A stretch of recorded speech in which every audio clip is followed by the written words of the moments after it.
सभा की कार्यवाही प्रारंभ की जाती है। अब प्रश्नोत्तर काल होगा। अब तारांकित प्रश्न लिए जाएंगे। श्री अमरेंद्र प्रताप सिंह, पूरक पूछिए। अमरेंद्र बाबू बैठ जाइए, भाषण दे चुके आप, हो गया बजट। आज बजट पर ही भाषण है। अमरेंद्र बाबू पूरक पूछिए। बैठ जाइए, बैठ जाइए, बैठ जाइए। महबूब साहब, कोई पोस्टर की अनुमति नहीं है। पोस्टर ले लिया जाए। पोस्टर हटाइए, पोस्टर हटाइए, हटा लीजिए, हटा लीजिए, दे दीजिए महबूब साहब।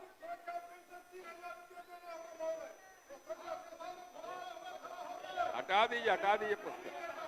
बैठ जाइए, बैठ जाइए अपने स्थान पे। बैठ जाइए, बैठ जाइए, बैठ जाइए,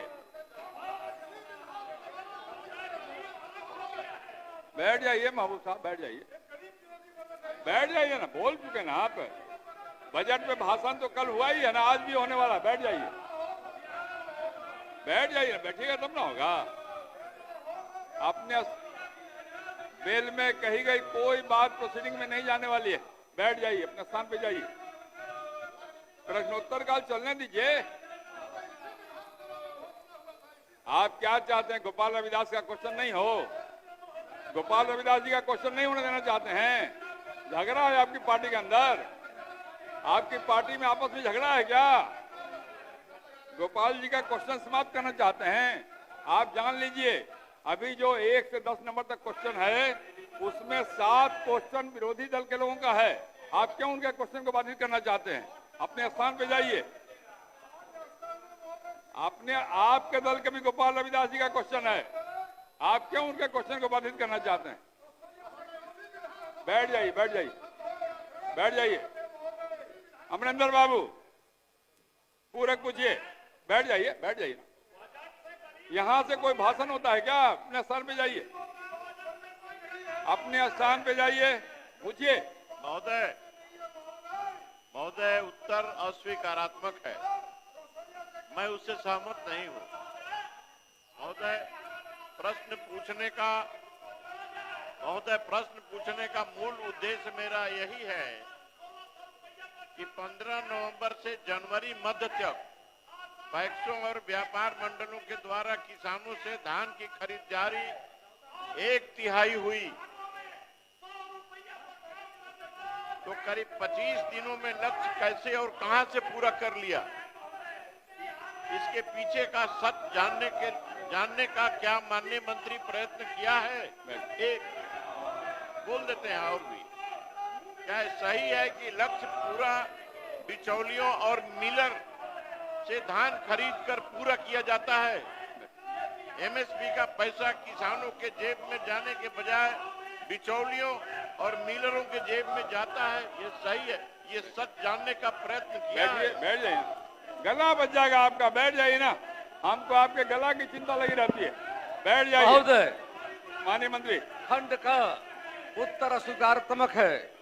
वस्तुतः यह है कि खरीफ विपणन मौसम 24-25 के अंतर्गत धान की प्राप्ति हेतु निर्धारित लक्ष्य 45 लाख मीट्रिक टन के विरुद्ध निर्धारित अंतिम तिथि 15/2/2025 तक 6,732 क्रय केंद्रों, पैक्स, व्यापार मंडलों के माध्यम से 4,63,000 किसानों से 39,23,000 मीट्रिक टन धान की प्राप्ति की गई है, जो निर्धारित लक्ष्य का 87.17% है। एक और पूछिए, 2 पूछ चुके आप। हाँ,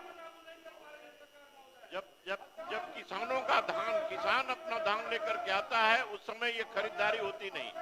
जब किसानों का धान बिक जाता है औने पौने दाम में, तो खरीदारी शुरू होती है। महोदय, मैंने कहा अभी भी उत्तर माननीय मंत्री ने नहीं दिया। पूरक पूछिए। पूरक मेरा यही है कि उसके पीछे का सच बताएं, और नहीं मालूम है तो जानने का प्रयत्न करेंगे। बैठिए माननीय मंत्री। महोदय, मुझे बताते बार प्रसन्नता हो रही है। पिछले वित्तीय वर्ष महोदय 66% हुआ था। हमारे माननीय मुख्यमंत्री नीतीश कुमार जी की अगुवाई में चालू वित्तीय वर्ष में हम लोगों ने महोदय प्राप्ति करने का लक्ष्य प्राप्त किया है। ये नीतीश कुमार की सरकार किसानों की सरकार है, गरीबों की सरकार जाकर के है। और माननीय मुख्यमंत्री जी के द्वारा लगातार हम सबों के नेतृत्व में मतलब जो आज किसानों को 48 घंटे के अंदर महोदय 48 घंटे में 4,63,000 किसानों के खाते में राशि भेजने का काम किया गया है। कोई उनका सवाल और है तो निश्चित तौर पर सरकार विचार करेगी। तारकिशोर जी। महोदय, यह बात सही है कि माननीय मंत्री जी ने जो बातें कही है कि सरकार की मंशा किसानों के धान खरीद के प्रति पूरी ईमानदारी है, लेकिन महोदय वस्तुतः तथ्य यह है कि हम माननीय मंत्री जी से आपके माध्यम से जानना चाहेंगे कि सिर्फ आंकड़ों के आधार पर आप ये धारणा नहीं बनाए कि किसानों के धान की खरीदारी हो चुकी है। कटिहार सहित पूरे राज्य में अतिरिक्त राशि पैक्स के द्वारा वसूल की जा रही है। क्या माननीय मंत्री इस तरह की चीजों को रोक लगाकर प्रत्येक जिलों में आप वरीय अधिकारी से जांच करा के स्पष्ट तौर पर देखें कि जो मूल जो किसान है जो धान बेचना चाहता है उसका धान पैक्स तक पहुंच पाया क्या? पहुंचा तो उसको जो उचित राशि सरकार के द्वारा दी जाती है दी गई क्या? यही जानना चाहते। माननीय मंत्री महोदय, माननीय सदस्य तारकिशोर जो सवाल उठाया है कि बताएं स्पेसिफिक कहां गड़बड़ी हुई है, हम निश्चित तौर पर 1 हफ्ते के अंदर में जांच कराकर वैसे पदाधिकारियों के खिलाफ कठोर कार्रवाई करने का काम करेंगे। श्री गोपाल रविदास, आपके शोरगुल के कारण आपके एक मेंबर का क्वेश्चन नहीं हुआ। आप अपने स्थान पे बैठ जाइए, अपने स्थान पे चले जाइए। आपके एक मेंबर का क्वेश्चन नहीं हुआ, आपका झगड़ा उससे है। गोपाल रविदास से झगड़ा आपका है। आप नेता हैं, अपने पार्टी के दल के नेता हैं और अपने मेंबर का क्वेश्चन मार रहे हैं। आप बैठ जाइए अपने स्थान पे। श्री प्रमोद कुमार सिन्हा,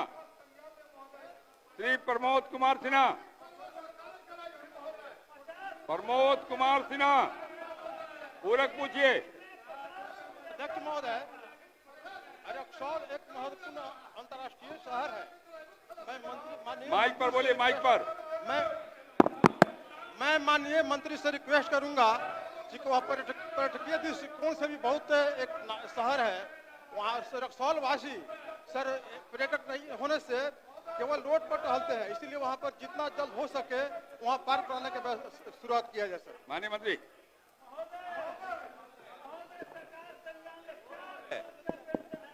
जो माननीय सदस्य की चिंता है वही सरकार की भी चिंता है और इसके लिए जमीन मांगा गया है अंचलाधिकारी से।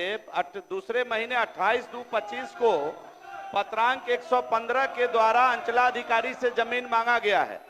जमीन मुहैया होते ही एक अन्य विस्तृत पार्क बनाने की योजना विभाग की है। हम माननीय सदस्य से आग्रह करेंगे कि ये भी वहां थोड़ा सहयोग करके जल्दी ये जमीन हस्तांतरण की प्रक्रिया करवा लें तो हम तुरंत इस प्रक्रिया को पूरा करेंगे। हो गया। बहुत धन्यवाद मंत्री जी। श्री अजय यादव,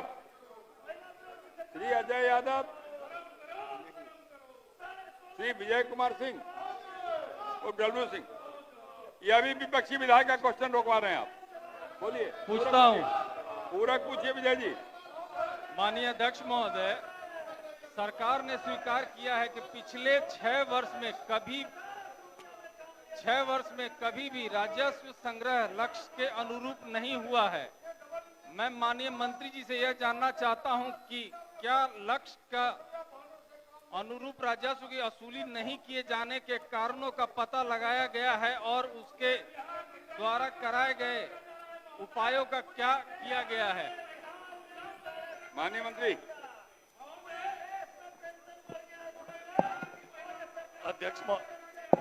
अध्यक्ष महोदय, मैंने विस्तृत जवाब दिया है और मैंने बताया है इनका जो है था कि 600 करोड़ के विरुद्ध जो है 296 करोड़ ही वसूली हुई है। इसमें जो आंशिक अध्यक्ष मैंने बताया अध्यक्ष महोदय 312 करोड़ की वसूली हुई है अध्यक्ष महोदय, और 2 माह भी बाकी भी है। अभी 1 माह ये पूरा अभी प्रगति रिपोर्ट और लगातार विभाग कार्रवाई कर रही है अध्यक्ष महोदय। नीचे जो राजस्व कर्मचारी स्तर पर जो है हल्का वाइज जो है कैंप लगाया जा रहा है और रैयतों को बकाया लगान भुगतान हेतु प्रेरित करने के लिए समाज सभी जमाबंदियों में अंतिम लगान का विवरण दर्ज किए जा रही है। मतलब हम लोग लगातार जो है विभाग प्रयास में है अध्यक्ष महोदय कि हम लोग जो है लक्ष्य निर्धारित कर लें और प्रयास करेंगे कि निश्चित रूप से लक्ष्य का जो है बैठ जाइए, जो लक्ष्य है उसको प्राप्त कर लिया जाए। अभी सदन चलने वाला 28 मार्च तक चलने वाला है, बैठ जाइए। माननीय अध्यक्ष महोदय, मैं माननीय मंत्री जी से मैं ये जानना चाहता हूं कि ऑनलाइन और ऑफलाइन दोनों तरह से राजस्व की वसूली करना चाहती है कि नहीं, क्योंकि अभी तक जितना जमाबंदी है वो ऑनलाइन नहीं हो पाया है, उसके चलते बहुत सारी परेशानियां हो रही हैं। दूसरा है, इधर मेरा एक और पूरक है, अपने स्थान पे माननीय मंत्री, अभी तक जागरूकता के लिए एक मिनट महोदय, अध्यक्ष महोदय, माननीय सदस्यगण कह रहे हैं कि मुख्यमंत्री जी बैठे हैं, हम लोगों की बातों का संज्ञान ये खड़े क्यों हैं? वही कह रहे हैं ना कि महोदय इस सदन में किन बातों का संज्ञान लिया जाएगा और किन का नहीं लिया जाएगा, ये आपके नियमावली में दर्ज है। तो ये अपनी बातों को नियमानुसार आपकी इजाजत से उठाएंगे तो सरकार संज्ञान लेगी। बिल्कुल, वैसे सदन के नियम के विपरीत सरकार भी कैसे संज्ञान में ले? नहीं, बैठ जाइए, बैठ जाइए, बैठ जाइए। अरे इतना बढ़िया बात कहा उन्होंने, बैठ जाइए, बैठ जाइए, आपके खड़े होने से नहीं होगा। अरे बैठिए साहब। विजय जी। माननीय अध्यक्ष महोदय, अभी तक राज्य में कितने कैंप लगाए गए हैं? विजय जी बोल रहे हैं तो ये सुनाई नहीं पड़ता है। अगर आपको कोई समस्या है तो आप लिख करके देने दीजिए हमको, बैठ जाइए, हम उसको देखेंगे। जाके बैठिए, चलिए आप बैठ जाइए, सब करिए, काहे के लिए खड़े हैं? अरे हो गया भाई, बैठिए बैठिए, बैठ जाइए।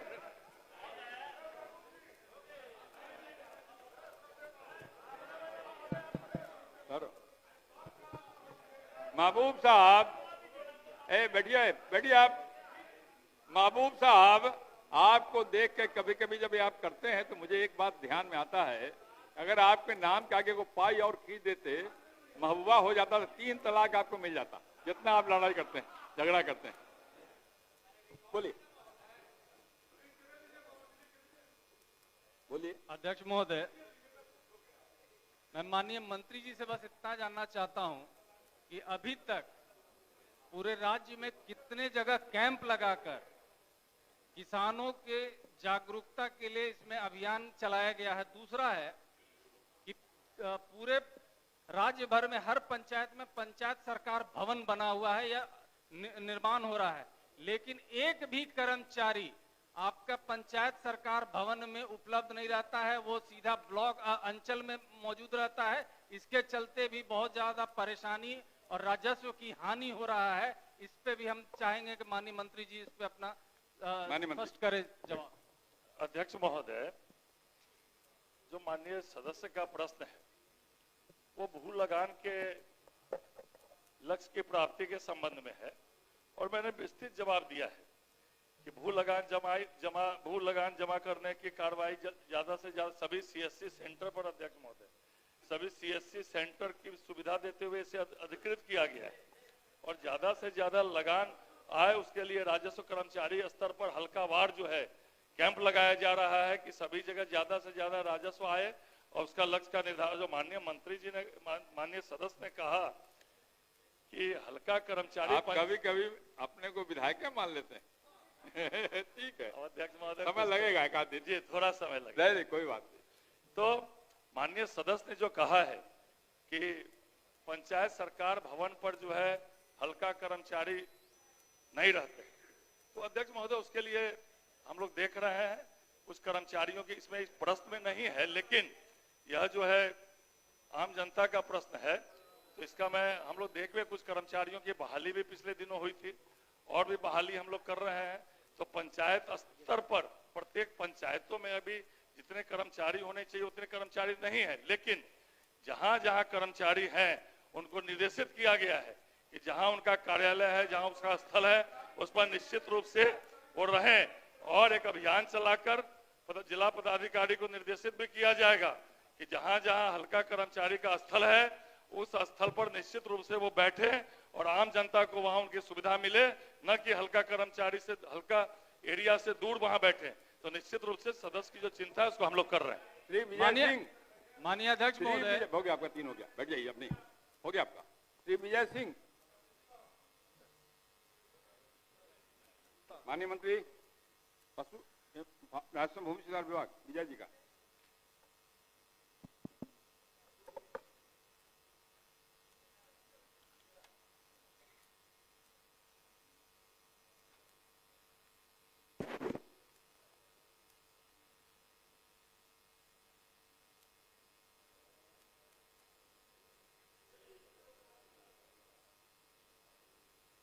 ये अध्यक्ष महोदय,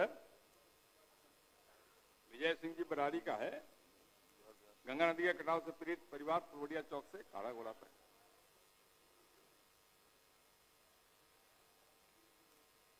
पीड़ित परिवारों को बसाने के लिए भूमि अधिग्रहण के संबंध में।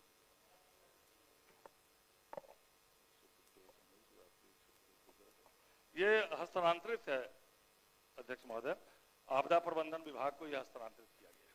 ट्रांसफर हुआ है, अभी जवाब आएगा आपका, आपका जवाब आएगा। श्री छत्रपति यादव, पूरक पूछिए छत्रपति जी। अध्यक्ष महोदय, हमने जो प्रश्न किया उसका जवाब सही से नहीं आया है। बार बार ऐसे ही लगातार 3 साल हो रही है। हमने कहा कि जो रसोग पंचायत मारर उत्तरी मारर दक्षिणी में एक पशुपालन अस्पताल की स्थापना करना है जहां पशु का संख्या अधिक है। इन्होंने उत्तर में लिखते हैं और स्वीकारात्मक अब वस्तुस्थिति बता रहे हैं कि गणना के हिसाब से 3,987 और 4,591 पशु का बता रहे हैं संख्या। और ये बता रहे हैं कि 4 अस्पताल के बारे में जिक्र किए हैं कि 4 पशु चिकित्सालय अनुमंडलीय पशु चिकित्सालय खगड़िया, प्रथम वर्गीय चिकित्सालय ननकू मंडल टोला। यहाँ कोई अध्यक्ष जी पर सुना जाए, यहाँ कोई अस्पताल का भवन आज तक नहीं है। इसका मांग भी किया है लगातार 3 साल से। सरकार का गोल मटल सरकारी अधिकारी रिपोर्ट देते हैं। ये पंचायत की दूरी नगर पंचायत में पड़ता है खगड़िया पशुपालन अस्पताल से, वहाँ जाने में काफी कठिनाई होती है शहर की व्यवस्था में। इसलिए हम चाहते हैं कि सरकार कब तक ये रसोग पंचायत में अस्पताल स्थापना करना चाहती है या नहीं चाहती है, नहीं चाहती है तो क्यों नहीं चाहती है। माननीय मंत्री। माननीय अध्यक्ष जी, उत्तर असकारात्मक है। वस्तु स्थिति यह है कि खगड़िया प्रखंड के अंतर्गत रक्सौल पंचायत 20वीं जनगणना के अनुसार पशुओं की संख्या 3,987 एवं माडर दक्षिणी में माडर उत्तर में पशुओं की संख्या जो है वो 4,591 है। और खगड़िया प्रखंड के अंतर्गत कुल 26 पंचायत हैं। उसके पूर्व में ही 4 पशु चिकित्सालय क्रमशः अनुमंडलीय पशु चिकित्सालय है, खगड़िया प्रथम वर्गीय पशु चिकित्सालय है, ननकू मंडल टोला में भी पशु चिकित्सालय है, रामनगर मठ एवं बेला पूर्व से संचालित है। अनुमंडलीय पशु चिकित्सालय खगड़िया रसकौल पंचायत की दूरी लगभग 6 किलोमीटर है एवं माडर दक्षिण तथा माडर उत्तर की दूरी लगभग 5 है। अतः विभागीय मानक के अनुसार 10 किलोमीटर के भीतर ही 10 किलोमीटर के बाद ही कोई भी नया निर्माण होता है। लेकिन माननीय सदस्य की चिंता, लेकिन 5 किलोमीटर मात्र है और 4 वहां ऑलरेडी पहले से चल रहा है अस्पताल, जबकि वो प्रथम वर्गीय चिकित्सक भी है। अतः इस मानक के अनुसार नए पशु चिकित्सालय का निर्माण विचाराधीन नहीं है। अध्यक्ष महोदय, ये सरकारी रिपोर्ट है। जिस पंचायत का एक मिनट अध्यक्ष जी समझिए, ग्रामीण स्थिति को समझिए। जहां से दूरी बता रहे वहां से 11 किलोमीटर पड़ता है अंतिम छोर से, और जब ननकू मंडल टोला वहां से 20 किलोमीटर पड़ता है, रामनगर मठ वहां से 25 किलोमीटर पड़ता है, और जो नगर का अस्पताल बता रहे हैं वहां से 9 किलोमीटर पड़ता है। अब वर्तमान स्थिति में 20वीं जनगणना बता रहे हैं। आज जो हमारे बिहार में किसान और पशुपालक परिवार संख्या है, अगर सरकार विचार नहीं करेगी ये सरकार, तो पशुपालक हालत क्या होगी। इसका अनुरोध करते हैं इसको विचार किया जाए। पूरक है कि अस्पताल बनाया जाए, तो बताया उन्होंने कि इस पर विचार मानक नहीं देखा जाए, वर्तमान समय की परिस्थिति देखा जाए, 20वीं जनगणना नहीं देखा जाए। चल के सरकारी रिपोर्ट का एक कमेटी बना के जांच करवा लीजिए, अगर गलत होगा तो अस्पताल नहीं बनाया जाए, जांच के बाद बनता बनाया जाए। ये मांग आपसे हमारी है। फिर से एक बार दिखवा लीजिए।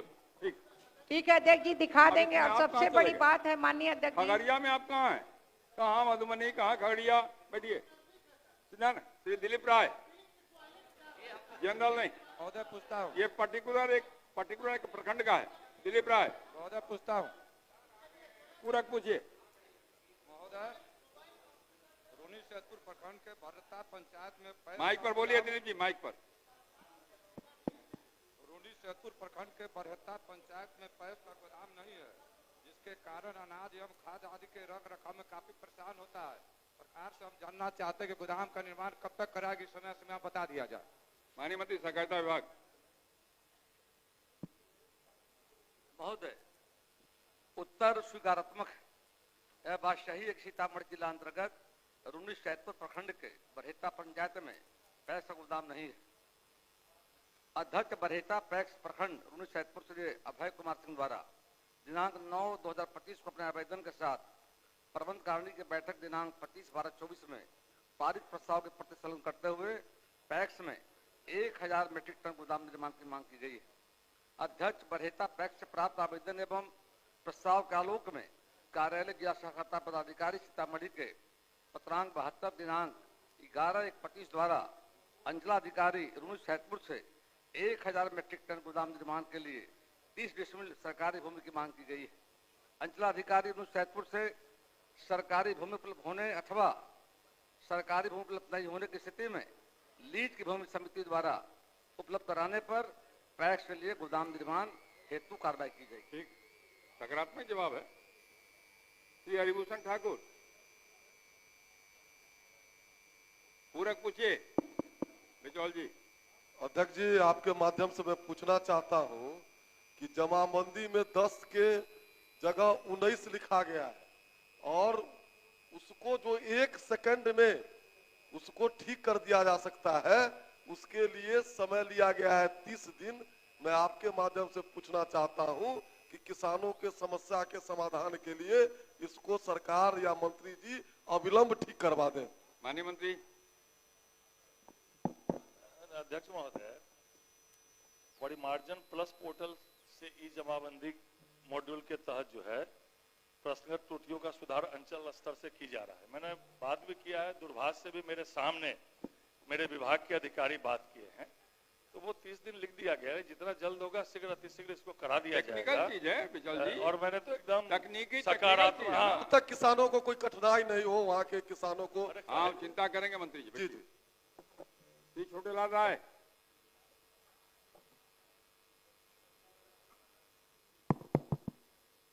क्या हुआ? पूरक पूछिए। बहुत बड़ा नहीं, ये सीसी कैमरा लगाने का बात है। पूरक पूछिए माइक पर। आवाजें नहीं आ रही। अरे आवाज आ रही, हमको आ रही, आपको नहीं आ रही। सर यही पूछ रहे हैं कि वहाँ परसा बाजार में सीसी कैमरा लगाना है, अब कब तक लग जाएगा यही जानना चाहते। माननीय मंत्री। अध्यक्ष महोदय, मैंने जवाब स्पष्ट दिया है कि 9/1/25 को सीसीटीवी कैमरा लगाने का प्रस्ताव जो है नगर पंचायत परसा बाजार के सामान्य बोर्ड के द्वारा पारित कर दी गई है। तो सीसीटीवी क्रय करने का जो निविदा की प्रक्रिया है वो प्रक्रियाधीन है। प्रक्रिया पूर्ण होते ही इसको हम लगा देंगे। आप एकदम निश्चिंत रहिए कि 90 दिन के अंदर वहां सीसीटीवी फंक्शनल हो जाएगा। श्री अजीत शर्मा।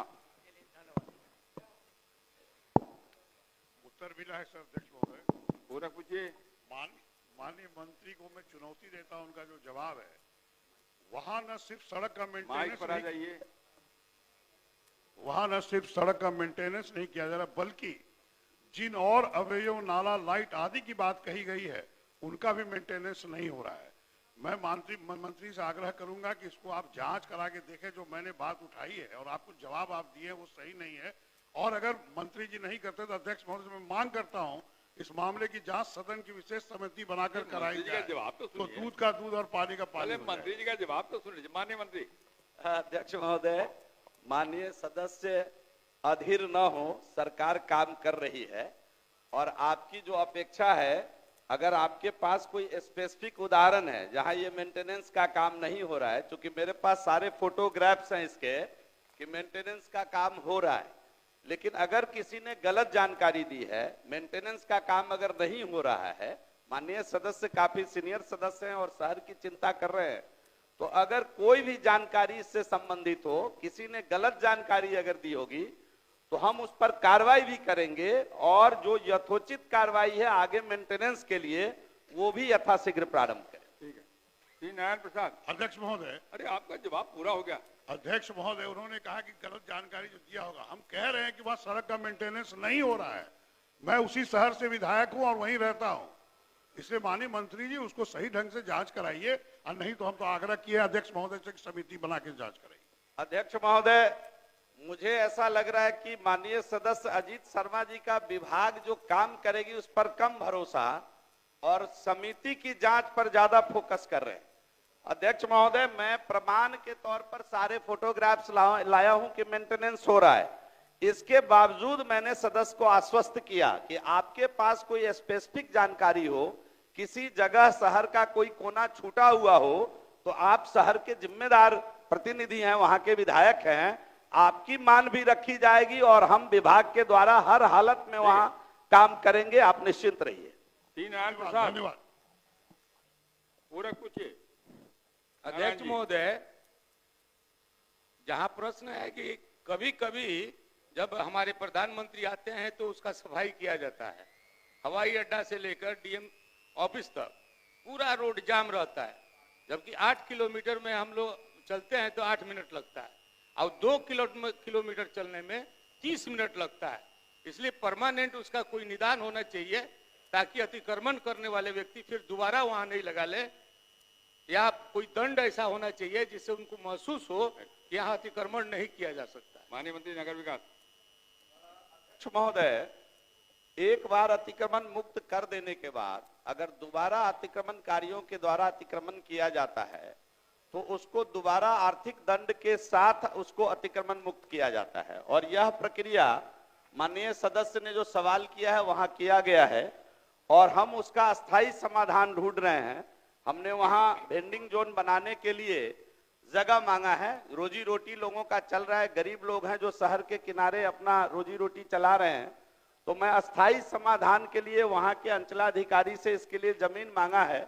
जमीन मिलते ही हमारी पूरी योजना है कि हम वेंडिंग जोन बना करके इन सभी दुकानदारों को वहां शिफ्ट करेंगे ताकि माननीय सदस्य और नगर वासियों को वहां किसी प्रकार की कोई कठिनाई न हो।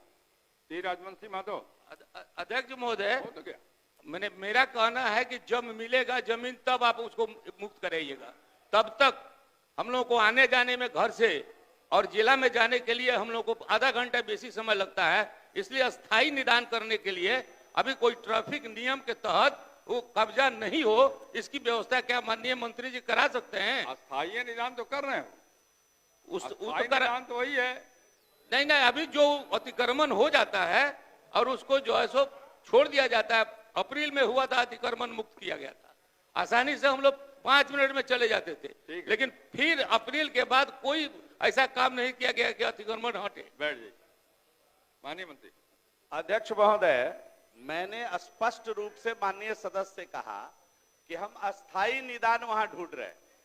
माननीय सदस्य ने जो कहा तत्काल के लिए, तो अस्थायी उपाय ढूंढ रहे हैं। अगर इससे संबंधित कोई सुझाव उनके पास हो तो विभाग को बताएं, हम उस पर काम करेंगे। नहीं, तत्काल एक इंस्ट्रक्शन दे दीजिए कि मैं तो उसको करवा रहा हूं, ड्राइव चलाएं, करवा रहा हूं, का भी आदेश रहता है, और अस्थायी के लिए प्रयास जरूर करिए। श्री राजवंशी माधव। श्री राजवंशी माधव। श्री राम प्रवेश राय। पूरक पूछिए राम प्रवेश जी। ये अध्यक्ष महोदय जवाब नहीं निकाल पाए हैं, मंत्री से आग्रह है जरा जवाब पढ़ दें। देखे नहीं होंगे आप माननीय मंत्री जी। अध्यक्ष महोदय, खंड क का उत्तर आंशिक स्वीकारात्मक है। नगर परिषद बरौली, जिला गोपालगंज अंतर्गत ऑटो, ई रिक्शा तथा बस पड़ाव हेतु कार्यालय पत्रांक 94 दिनांक 2/2/19 द्वारा अंचलाधिकारी बरौली से भूमि उपलब्ध कराने का अनुरोध किया गया था। अंचलाधिकारी बरौली के पत्रांक 138 दिनांक 9/2/19 द्वारा सरकारी भूमि चिन्हित कर प्रतिवेदन किया गया, जिसकी विवरणी निम्न है। भरकुइया, थाना नंबर 423, खाता संख्या 393, खेसरा 2701, रकबा 28 डिसमिल, गैर मजरुआ, मालिक प्रति कदीम। दूसरा जमीन है भरकुइया, थाना नंबर 423, खाता संख्या 104, खेसरा 2700, 1 एकड़ 96 डिसमिल गैर मजरुआ मालिक प्रति कदीम। उक्त भूमि पर स्थानीय नागरिक द्वारा पूर्व से ही व्यवहार न्यायालय में हकीकत बात संख्या 44/1988 एवं 393/2004 दायर किया गया है, जो अभी विचाराधीन है। कार्यालय पत्रांक 592 दिनांक 10/7/24 एवं 1114 दिनांक 18/10/24 द्वारा अंचलाधिकारी बरौली से पुनः बस स्टैंड निर्माण हेतु भूमि उपलब्ध कराने का अनुरोध किया गया है। अंचलाधिकारी बरौली के पत्रांक 2060 दिनांक 16/12/24 द्वारा नई भूमि चिन्हित कर प्रतिवेदन किया गया है। कार्यपालक पदाधिकारी नगर परिषद बरौली के पत्रांक 375 दिनांक 3/3/25 द्वारा अंचलाधिकारी को भूमि हस्तांतरित करने हेतु स्मारित किया गया है एवं अंचलाधिकारी से समन्वय भी किया जा रहा है। भूमि उपलब्ध होते ही निर्माण कार्य प्रारंभ कर दिया जाएगा। बोलिए। अध्यक्ष महोदय, मैं माननीय मंत्री से जानना चाहता हूं कि कितने वर्षों से वहां बस स्टैंड और टैक्सी स्टैंड के नाम पर निविदा निकाली जाती है, डाक किया जाता है। अभी तक बरौली नगर परिषद में ई रिक्शा और बस स्टैंड के नाम पर कितने राजस्व की, कितने रुपए राजस्व की वसूली हुई है और पूरा सड़क जाम रहता है, पूरा शहर जाम रहता है और अभी तक बस स्टैंड की, टैक्सी स्टैंड की कोई व्यवस्था नहीं हुई है। जरा माननीय मंत्री जी बताएं कि कितने वर्षों से वहां डाक की व्यवस्था है, कितना राजस्व सरकार को अभी तक प्राप्त हुआ है और अभी तक बस स्टैंड, टैक्सी स्टैंड क्यों नहीं बनाया गया है? राम प्रवेश जी, आप तो पुराने आदमी हैं, कई बार जीते हैं वहां से। माननीय मंत्री ने तो बड़ा साफ कहा है कि जो भूमि पहले लिया गया था उसमें कोर्ट में केस हो गया, अभी विचाराधीन है, उस पर नहीं हो सकता है। डाक की व्यवस्था तो समाप्त कर दी जाए, बिना स्टैंड का डाक क्यों किया जाता है? फिर नई भूमि के लिए इन्होंने कोशिश किया तो नई भूमि के बारे में भी रिपोर्ट आ गई है। अब सीओ से कोऑर्डिनेशन हो रहा है, उसका निर्माण होगा। बाकी जो दूसरा सवाल है वो बताइए। राजस्व की बात कर रहे हैं। राजस्व के लिए सर इसमें इन्होंने सवाल किया नहीं है, राजस्व अलग विषय है और बस स्टैंड बनाने की बात सवाल कर लीजिए तो अलग से सवाल जब राजस्व का लाएंगे तो विभाग उसकी भी जानकारी देगा। समय तो बताइए कि वहाँ पर टैक्सी स्टैंड, बस स्टैंड की व्यवस्था कब तक करा देंगे? पूरा बाजार जाम रहता है, शहर जाम रहता है। अध्यक्ष महोदय, अध्यक्ष महोदय, माननीय रामप्रवेश जी, अध्यक्ष महोदय, एक मिनट, रामप्रवेश जी बैठिएगा तो जवाब देंगे। हाँ अध्यक्ष महोदय, माननीय सदस्य, मैंने विस्तार से जवाब दिया है। माननीय सदस्य वहां अंचलाधिकारी से थोड़ा कोऑर्डिनेट करके जितना जल्दी जमीन हस्तांतरित कर देंगे, विभाग तैयार है। पैसे की माननीय मुख्यमंत्री जी के नेतृत्व में कोई कमी नहीं है इस विभाग के अंदर। हम यथाशीघ्र इस काम को करा देंगे। अगर इसी वित्तीय वर्ष में ही करा दें तो हम इसी वित्तीय वर्ष में निविदा की प्रक्रिया करके उसको स्टार्ट करा, जल्दी करा दीजिए। ठीक है बैठिए, हम करा देंगे जमीन की। अरे नहीं, आपको भी सहयोग करने के लिए कह रहे हैं। भूमि सुधार से कहाँ है, वे करा देंगे। आपको बताइए, हम जमीन, हमारे पॉकेट में जमीन है क्या हमारे? राम प्रवेश जी ठीक बोल रहे हैं। राम प्रवेश जी आपको केवल सामान्य विधायक को नहीं समझते हैं जीवेश जी। आप बिहार सरकार के पूर्व मंत्री रहे हैं, कई बार वहां से विधायक रहे हैं, प्रभावशाली आदमी अब हैं। आप भी अपना सहयोग करिए ताकि आपका काम जल्दी हो जाए, ये कह रहे हैं। श्री मनोहर प्रसाद सिंह पूरे पूछिए। मनोहर बाबू। माननीय महोदय, प्रथम खंड में बताया गया है कि यह जमीन सर्वसाधारण आम बिहार सरकार है, ये तो सही है। लेकिन दूसरे खंड में बताया गया कि उसमें वर्तमान में वह प्रति है और अतिक्रमण मुक्त है। महोदय, यह उत्तर सही नहीं है, उसमें भी मकई की फसल लगी हुई है। महोदय, इस तरह का गुमराह करने वाला उत्तर देने के लिए अधिकारी के विरुद्ध कार्रवाई करने का विचार रखती है सरकार? माननीय मंत्री। अध्यक्ष महोदय, जिला समाहर्ता ने पत्रांक 373 और दिनांक 25/2/25 के अनुसार प्रतिवेदित किया है और वो सही है, स्वीकारात्मक है कि वो बिहार सरकार है, एक भूमिका के रास्ता है और रिपोर्ट में यही है कि अतिक्रमण मुक्त है। और अगर माननीय सदस्य बोल रहे हैं कि अतिक्रमण मुक्त नहीं है यह अतिक्रमण, तो मैं जांच करा लेता हूं। निश्चित रूप से जांच कराकर जो है फलाफल से अवगत भी माननीय सदस्य को करा दूंगा। श्री कुमार कृष्ण मोहन और उदय यादव। पूछता हूँ, उत्तर नहीं देख पाए महोदय, माननीय मंत्री जी से चाहेंगे। माननीय मंत्री भूमि सुधार विभाग, पंचायती राज विभाग को हस्तांतरित है अध्यक्ष महोदय। पंचायती राज में ट्रांसफर हुआ है उदय जी, आएगा अगली बार जी ठीक। श्री विजय शंकर दुबे, श्री विजय शंकर दुबे, ये आप दोनों क्या बतियाते रहते हैं दुबे जी अजय जी? हमेशा दोनों देखते हैं बतियाते रहते हैं गुट्टू को। बोलिए, पूरा पूछिए, माइक पर बोलिए दुबे जी। मैं पूछता हूं महोदय, उत्तर प्राप्त नहीं है। माननीय मंत्री सहकारिता विभाग, उत्तर पर दीजिए। महोदय, खंड 1 आंशिक रूप से सुविधात्मक पैक्सों के कार्य विविधताओं तथा तकनीकी आवश्यकताओं के दृष्टिगत पैक्सों में कुशल एवं योग्य कर्मी की नियुक्ति तथा उनके वेतन मानदेय भुगतान करने में विभाग की भूमिका की संभावना का अध्ययन करने के लिए कार्यालय पत्रांक 1263 दिनांक 23/12/24 द्वारा एक समिति का गठन किया गया है। उस समिति द्वारा सभी पहलुओं का अध्ययन का प्रस्ताव तैयार किया जा रहा है। महोदय जी, माननीय मुख्यमंत्री जी ऐसे अवैतनिक लोगों को या जिनको मानदेय नहीं मिल रहा है उनको इस वर्ष में अनेक विभागों के ऐसे कार्यरत कर्मियों के लिए या तो मानदेय का या उनको रेगुलर करने की व्यवस्था की है। मैं माननीय मंत्री जी से कहना चाहता हूं, जानना चाहते हैं, कहना चाहते हैं। आपने पीठ पत्र लिखा विभाग को कि इनको मानदेय या नियमित करने पर विचार करने के लिए उस पर कार्रवाई कुछ नहीं हुई। तो मैं आपसे पूछना चाहता हूं कि ये कर्मी प्रबंधक अवैतनिक रूप से कितने दिनों तक काम करेंगे और उन पर सरकार के द्वारा उनका काम बढ़ा भी दिया गया है। सारा ऋण का काम, कोऑपरेटिव में ऋण का काम, किसानों को ऋण देने के काम में इनका उपयोग आप करते हैं। तो मैं सरकार से जानना चाहता हूं कि इनको मानदेय या वेतन देने में आपको क्या आपत्ति है? माननीय मंत्री महोदय, समिति गठन किया गया महोदय, समिति का रिपोर्ट आ जाने के बाद सरकार विचार करेगी। महोदय महोदय, ये प्रश्न में ही मैंने दिया है कि ऐसे तो पत्र जारी किया कई बार विभाग ने कहा और कोई कार्रवाई सरकार नहीं करती है। आपके नियत क्या है? आपका नियत उन कर्मियों के प्रति उदार नहीं है, करना नहीं चाहते हैं?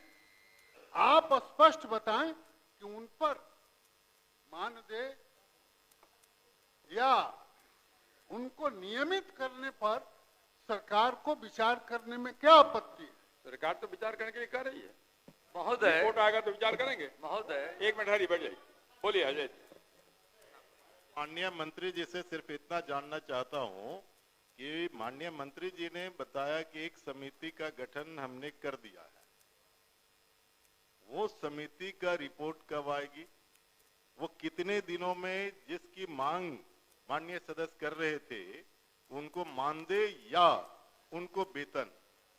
मैं कहना चाहता हूं कि जब आप तमाम जो संविदा पर थे उनको अभी आपने किया है, जो जूनियर इंजीनियर था उनको आप वेतन उनको रेगुलर कर दिया है। अजय जी तो कहिए, मत पूछिए। मैं पूछना चाहता हूं तो क्या आप उनको कितने दिनों के अंदर तमाम प्रक्रिया पूरा करके आप इसको लागू करेंगे?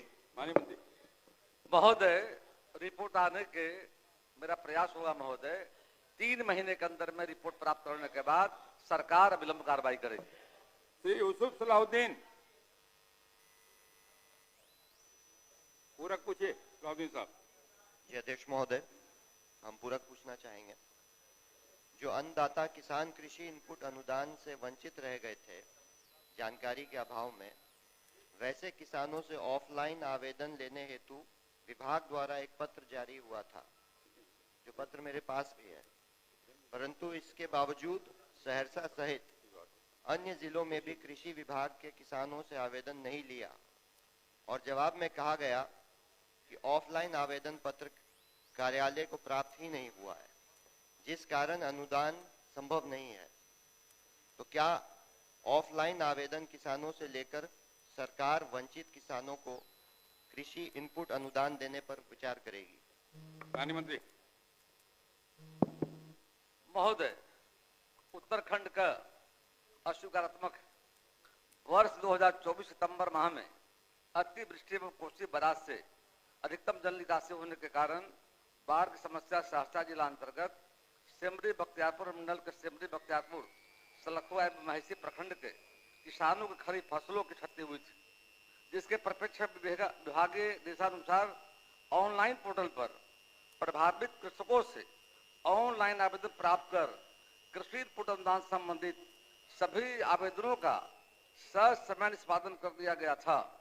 उक्त अवधि में कृषि इनपुट अनुदान भुगतान हेतु कोई आवेदन लंबित नहीं रहा है। सिमरी बख्तियारपुर मंडल के सिमरी बख्तियारपुर सलखुआ एवं महिषी प्रखंड में कृषि इनपुट अनुदान वितरण की स्थिति निम्न प्रकार है। प्रखंड का नाम सिमरी, कुल आवेदन 3036, लाभान्वित कृषकों की संख्या 2733 और उनकी राशि जो महोदय वितरित की गई जाकर के है वो है जाकर के 2,64,47,930 रुपया है।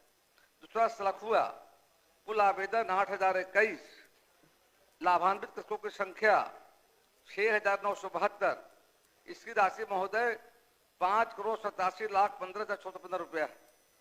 तीसरा महिषी प्रखंड का नाम, कुल आवेदन 9,353, लाभान्वित कृषकों की संख्या 7,469 और 5,90,35,773 की राशि दे दी गई है। ऑनलाइन आवेदन समय पर जमा नहीं कर पाने वाले वंचित कृषकों द्वारा इनपुट अनुदान हेतु कोई ऑफलाइन आवेदन पत्र कार्यालय को प्राप्त नहीं हुआ है, जिस कारण पुनः अनुदान संभव नहीं है। अध्यक्ष महोदय, जिन्होंने ऑनलाइन जमा किया उनका तो भुगतान हो गया है, लेकिन हमारे पास वो चिट्ठी भी है, 18 नवंबर की चिट्ठी है, जिसमें यह लिखा गया था, विभाग द्वारा जारी किया गया था कि जिनका ऑनलाइन छूट गया है वो ऑफलाइन भी जमा कर सकता है। तो ऑफलाइन दिया नहीं ना, ये तो मंत्री जवाब दे रहे हैं। वो चिट्ठी कि जो छूट गए, जवाब में अंतिम पंक्ति देखिए आप, यही कहा है कि अनुदान हेतु कोई ऑफलाइन आवेदन पत्र कार्यालय को प्राप्त नहीं हुआ, यही तो कह रहे हैं। विभाग कह रही है कि ऐसा कोई पत्र नहीं जारी किया गया था, लेकिन एक नहीं, विभाग ये नहीं कर रही, विभाग कह रही है कि ऑनलाइन आवेदन समय पर जमा नहीं कर पाने वाले वंचित कृषकों द्वारा इनपुट अनुदान हेतु कोई ऑफलाइन आवेदन पत्र कार्यालय को प्राप्त नहीं हुआ है। कोई आवेदन ही नहीं आया तो कैसे पेमेंट करेंगे? बैठ जाइए, बैठ जाइए। हम माननीय मंत्री जी से पूछना चाहेंगे कि क्या कुछ ऐसा एक्सटेंशन मिल सकता है अगर जिनका छूट गया है, क्योंकि काफी सब दिखवा लेते हैं महोदय, दिखवा लेंगे, संभव होगा निश्चित तौर पर सरकार विचार करेगी। धन्यवाद। नहीं, सदन का सवाल पर्टिकुलर इलाके के लिए है, जनरल नहीं, जनरल नहीं। श्री अमरेंद्र कुमार पांडे, राजस्त्री सवाल नहीं किया, पूरक पूछिए पांडे जी।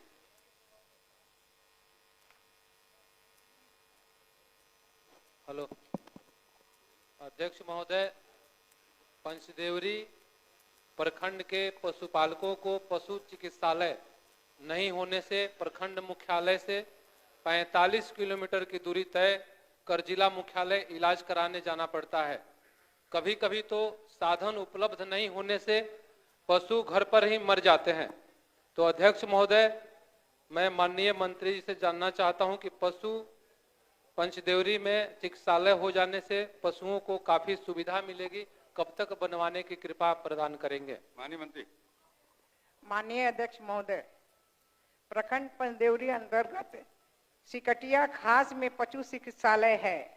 वर्तमान प्रखंड पंचदेवरी के सिकटिया खास के प्रथम वर्गीय पशु चिकित्सालय सिकटिया खास मुख्यालय से अन्य सरकारी भवन में संचालित है।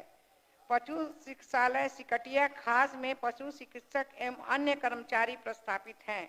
पशु चिकित्सक द्वारा माह अप्रैल 24 से जनवरी 25 तक कुल 3075 पशु चिकित्सा कार्य किया गया है। उक्त पशु चिकित्सालय भवन निर्माण के हेतु इन्होंने जो व्यक्त किया है उसके लिए मैं पत्रांक 891 दिनांक 3/25 द्वारा जिला पदाधिकारी गोपालगंज में भूमि उपलब्ध कराने हेतु अनुरोध की हूँ। मैं माननीय सदस्य से भी कहना चाहूंगी कि अगर 140 × 120 फीट उपलब्ध करा दें तो निश्चित रूप से अगले वित्तीय वर्ष में इनका चिकित्सा भवन जो है वो बन जाएगा। और दूसरी बात है कि माननीय हम मुख्यमंत्री जी को, माननीय प्रधानमंत्री जी को धन्यवाद देते हैं कि हर प्रखंड में हमारा चलंत पशु चिकित्सालय अभी घूम रहा है। कोई भी 1962 पर अगर फोन करता है तो वो चिकित्सा उनके घर पे चला जाता है, मेरा डॉक्टर जाता है और जाके इलाज करके आ जाता है। माननीय विधायक जी से मेरा अनुरोध है कि आप जमीन में जो हमने पत्र लिखा है डीएम को आप उपलब्ध कराइए, अगले वित्तीय वर्ष में निश्चित रूप से चिकित्सालय बन जाए। उपलब्ध कराने में मदद करिए। ये अध्यक्ष महोदय, जमीन उपलब्ध हम कैसे करवाएंगे? हम उसमें सहयोग कर सकते हैं। सहयोग करने के लिए 120। और जहां तक माननीय मंत्री जी के द्वारा बताया गया कि सिकटिया में चलता है तो इसको मुख्यालय में, प्रखंड मुख्यालय में होने से काफी सुविधा मिलेगी। सबको जानकारी रहता है कि प्रखंड मुख्यालय में यह होना चाहिए। तो मैं माननीय मंत्री से आग्रह करूंगा कि आने वाले समय में आप प्रखंड में ही एक पशु चिकित्सालय बनाने की कृपा करें। ठीक है, ठीक है, आग्रह किया, आग्रह उन्होंने सुना। श्री अमर कुमार पासवान, श्री अमर कुमार पासवान, श्री विजय कुमार, मुकेश जी पूछिए आप।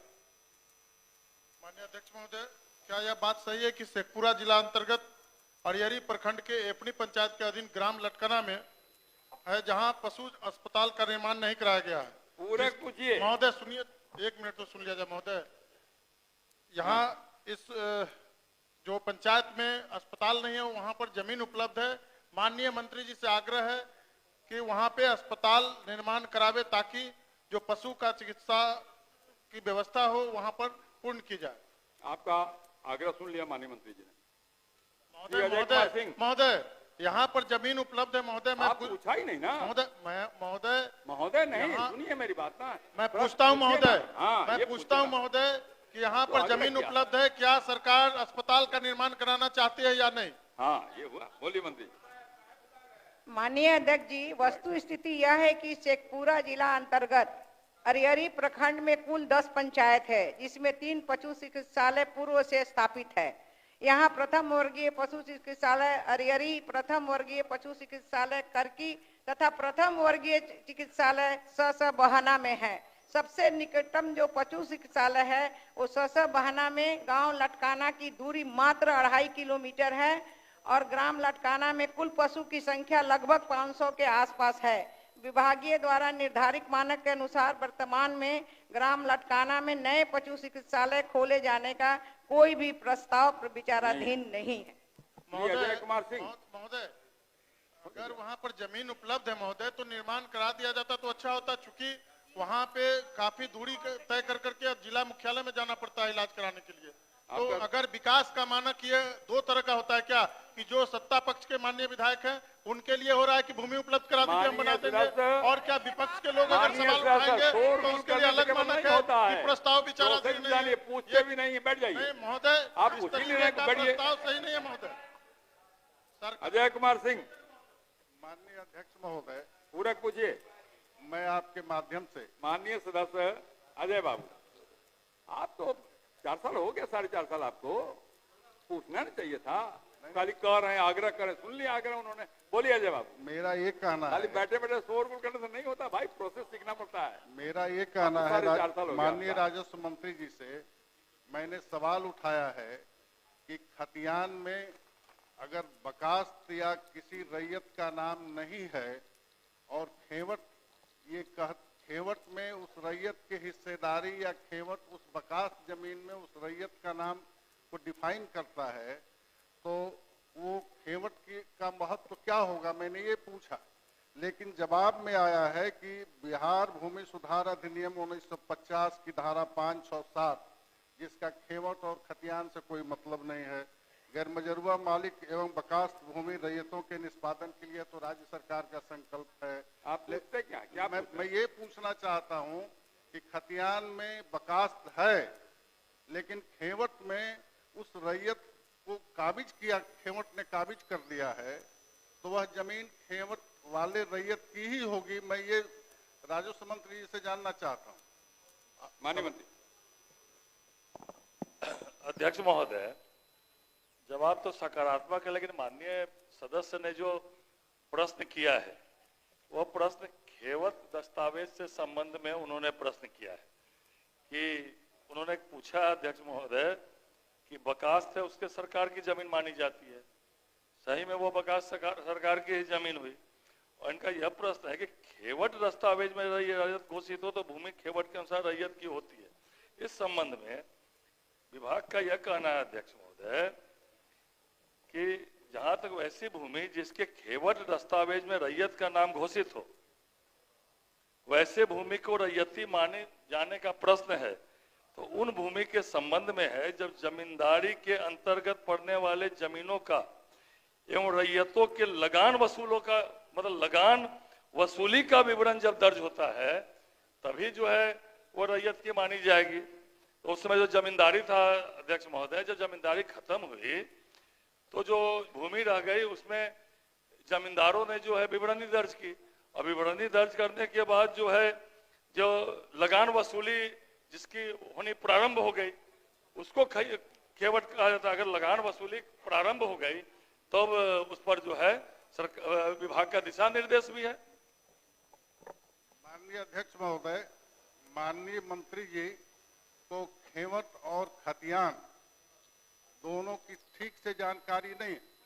हाईकोर्ट ने कहा है, हाईकोर्ट का ये फैसला है कि अगर गलती से रैयत का नाम खतियान में छूट गया है और खेवट में उसका नाम दर्ज है तो वह जमीन खेवट में दर्ज रैयत की होगी।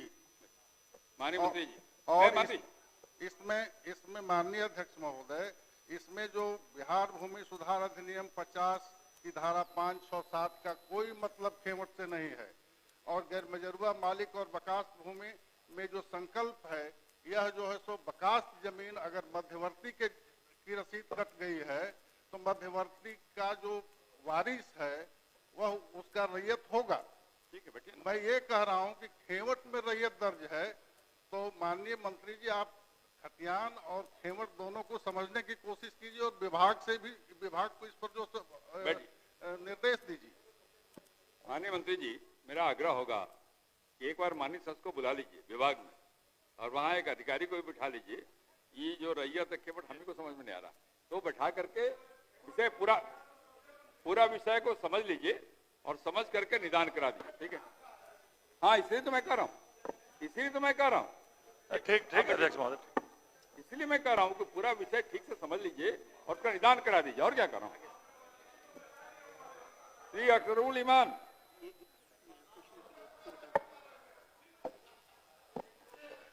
सूर्यकांत जी पूछता हूँ महोदय। हाँ, पूरक पूछिए, उत्तर नहीं देखे होंगे।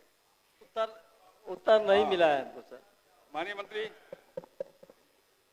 अध्यक्ष महोदय, पूर्णिया जिला अंतर्गत बैसा प्रखंड के रोटा पंचायत के वार्ड संख्या 4 में 125 घरों में जलापूर्ति की जा रही है। वार्ड संख्या 4 के शेष घरों में जलापूर्ति हेतु छूटे हुए टोला अंतर्गत एक नए योजना का प्रावधान किया गया है, जिसकी निविदा प्रक्रियाधीन है। निविदा निष्पादन उपरांत कार्य प्रारंभ कर दिया जाएगा।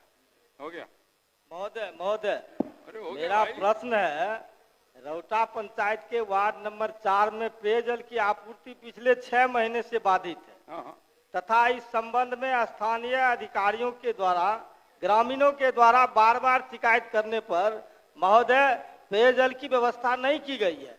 मैं मंत्री महोदय से जानना चाहता हूं, क्या वैसे पदाधिकारी पर कार्रवाई करने की विचार रखते हैं? माननीय मंत्री। निश्चित रूप से सर, अगर कोई भी अधिकारी दोषी पाए जाएंगे इस प्रक्रिया को डिले करने में, उन पर सरकार कार्रवाई करेगी। श्री अवध बिहारी चौधरी।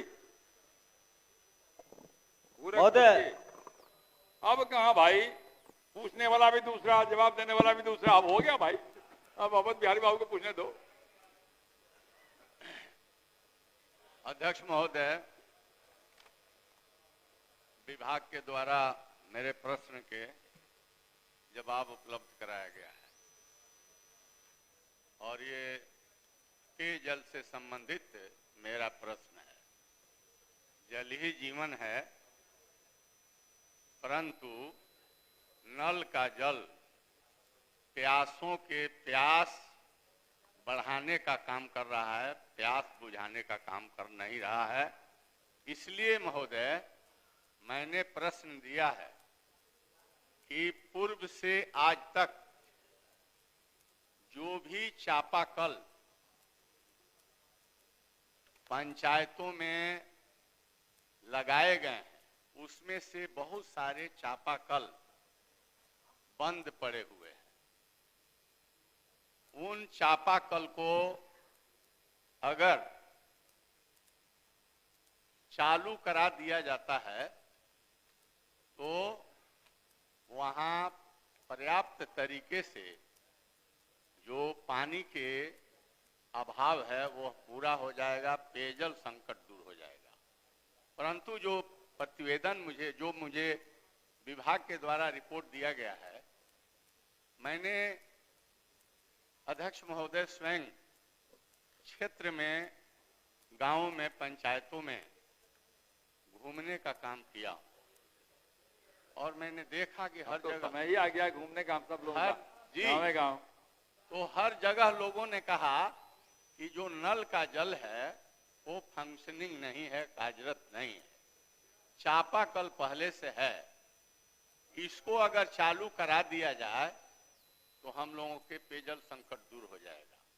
परंतु ऐसा न करके जो मेरे प्रश्न के जवाब विभाग के द्वारा दिया गया है, उसमें चापाकल के अदर के जो हमें रिपोर्ट दिया गया है, यह बिल्कुल पूरे सर्वेक्षण करके नहीं दिया गया है। और जो नल के जल के संबंध में है, उसके बारे में भी मैं कहूंगा कि वह भी जो प्रतिवेदन है, रिपोर्ट है कि वह चालू है, हम इसको मानते नहीं कि यह सही रिपोर्ट है। इसलिए आपके माध्यम से मैं जानना चाहता हूं कि आप जब माननीय मुख्यमंत्री जी थे, उस जमाने में भी, उस समय में भी सदन के द्वारा घोषित किया गया था कि माननीय विधायकों के अनुशंसा पर प्रत्येक पंचायत में 5-5 चापाकल लगाए जाएंगे। परंतु वो लगाए भी गए होंगे, लेकिन आपका प्रश्न लेकिन चापाकल की आज मरम्मति पर है जी, आपका प्रश्न केवल चापाकल की मरम्मति पर। मैं तो वही तो मैं कह रहा हूँ, वही आ रहा हूँ, मैं दूसरा कुछ नहीं कह रहा। बहुत दूर चल के आ रहा है। मैं कहना चाहता हूँ कि जो रिपोर्ट है चापाकल के 2629 अदद चापाकल है, 2669 महोदय यह गलत है।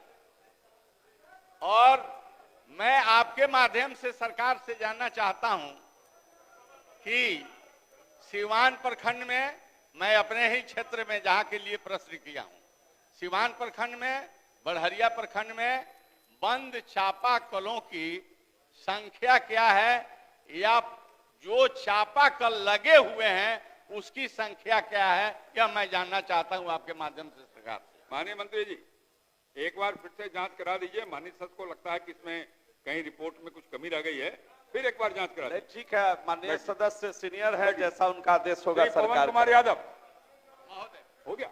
एक चीज नहीं, आपके तो आसन के जो आदेश है उसको मैं मानता हूं। मैं कहना चाहता हूं कि सिवान प्रखंड के एक जियाय में जलापूर्ति योजना बिल्कुल तैयार है, लेकिन वह चालू आज तक नहीं हो सका है। जांच कराएंगे तो जरा उसमें उसको भी शामिल कर लीजिए। पवन पवन जी पूरा पूछिए। आदरणीय माननीय अध्यक्ष महोदय, खुद पशुपालक होने के नाते पशु का दर्द समझते हैं। पूरक पूछ रहे हैं सर। पूर्व पशुपालक आपके माध्यम से सुनो भाई पवन जी, माननीय मंत्री महोदया से आग्रह है। अरे पवन जी क्या बोले, पूर्व पशुपालक खुद हाँ, तब खुद पशुपालक होने के नाते पशु का दर्द समझते हैं। आपके माध्यम से माननीय मंत्री महोदया से आग्रह है कि कहलगांव प्रखंड अंतर्गत ग्राम परसहडी में पशु चिकित्सालय का निर्माण होने से कहलगांव, गोराडी एवं सगौर प्रखंड के कई पंचायतों के पशु एवं पशुपालकों को काफी सुविधा होगी। ठीक है, माननीय अध्यक्ष जी, जवाब नहीं पड़ी, केवल जितना पूछा उत्तर आशंकात्मक है। वस्तु स्थिति यह है कि भागलपुर जिला के कहलगांव प्रखंड के अंतर्गत ग्राम परसडी के पशु चिकित्सालय न होकर कृत्रिम गर्भाधान केंद्र अवस्थित था, जो वर्तमान में अक्रियाशील है। भागलपुर के कहलगांव प्रखंड के कुल 29 पंचायत हैं तथा 4 पशु चिकित्सालय क्रमशः कहलगांव, मथुरापुर, धनौरा, अंतिचक से पूर्व से संचालित है। गोराडी प्रखंड में 15 पंचायत है एवं 2 पशु चिकित्सालय क्रमशः गोराडी एवं नदियावा संचालित है। ग्राम प्रशस्त डी में प्रथम वर्गीय पशु चिकित्सालय नदियावा की दूरी मात्र 5 किलोमीटर है, जहां से ग्राम प्रशस्त डी में पशुओं का चिकित्सा कार्य किया जाता है। और सुबौर प्रखंड में भी प्रथम वर्गीय पशु चिकित्सालय सुबौर पूर्व से संचालित है। वर्तमान में ग्राम प्रशस्त डी में पशु चिकित्सालय बनाने का प्रस्ताव विभाग में विचाराधीन नहीं है। उपयुक्त खंडों में स्पष्ट कर दी गई है। माननीय मंत्री जी, उन्होंने पूरक नहीं पूछा है, उन्होंने केवल कहा है कि अगर यहाँ भी होगा तो अच्छा होता, इसलिए उसका विचार करिए। अब प्रश्नोत्तर काल समाप्त हुआ। जिन प्रश्नों के उत्तर तैयार हों उन्हें सदन पटल पर रख दिए जाएं। अब कार्यस्थगन प्रस्ताव की सूचना ली जाएगी। माननीय सदस्यगण, आज दिनांक 6 मार्च 2025 के लिए निम्न माननीय सदस्यों से कार्यस्थगन प्रस्ताव की सूचनाएं प्राप्त हुई हैं।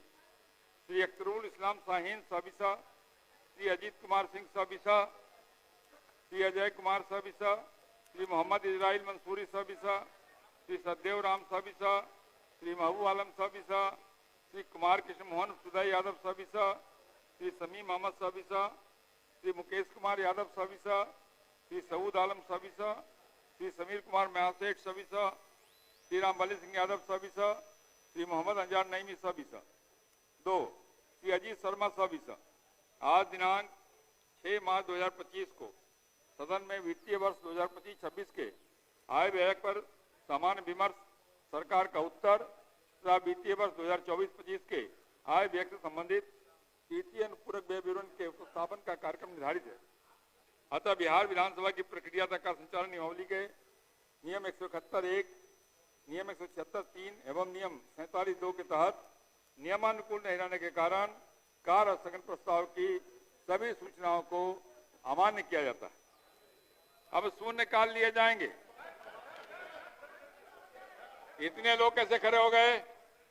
इतने लोग कैसे खड़े हो गए? बैठिए, एक आदमी को बोलिए, क्या कर रहे हैं आप? बिहार में डोमिसाइल नीति लागू नहीं रहने के कारण बड़ी संख्या में यहाँ के लोग जो सरकारी नौकरियां, रिक्तियां निकल रही है उससे वंचित हो रहे हैं और अन्य पर यहाँ के लोग बेरोजगार रह जा रहे हैं। अरे पढ़ने के लिए खड़ा किया, इधर उधर कहाँ जा रहे हैं? जी धन्यवाद। नहीं हम सर अध्यक्ष महोदय, बिहार में नौकरियों में डोमिसाइल नीति नहीं होने से राज्य की बहालियों में राज्य के युवक युवतियों को समुचित अवसर नहीं मिल पा रहा है। विदित हो कि बिहार में बेरोजगारी एवं पलायन चरम पर है और यह इसकी दर देश भर में सभी राज्यों से अधिक है। अतः दिनांक 6/3/2025 के सारे पूर्व निर्धारित कार्यक्रम को स्थगित करते हुए राज्य के लिए एक डोमिसाइल नीति बनाने पर विमर्श हो, जिससे कि बिहार के सभी प्रकार की नियुक्तियों में कम से कम 90% बिहार राज्य के निवासियों की ही नियुक्ति हो सके। अजीत शर्मा। अध्यक्ष महोदय, मैं तो आज के लिए सारे कार्य को स्थगित कर बेतहाशा बढ़ चुके प्रदूषण को नियंत्रित करने पर चर्चा हो। उल्लेखनीय है कि प्रदूषण मुक्त स्वच्छ वातावरण में जीना नागरिकों के मौलिक अधिकारों में सम्मिलित है, परंतु प्रदूषण के कारण बिहार के शहरों की स्थिति रहने लायक नहीं रह गई है। बिहार के प्रमुख शहरों का एयर क्वालिटी इंडेक्स 250 के लगभग बना हुआ है, जो बहुत ही खराब की श्रेणी में आता है और जानलेवा है। बिहार राज्य प्रदूषण नियंत्रण परिषद गठित है, परंतु निर्देश जारी करने के अलावा कोई काम नहीं करता है। प्रदूषण के मुख्य कारणों में निर्माण कार्य, बालू ढुलाई, कूड़ा कचरा, मेडिकल कचरा आदि है।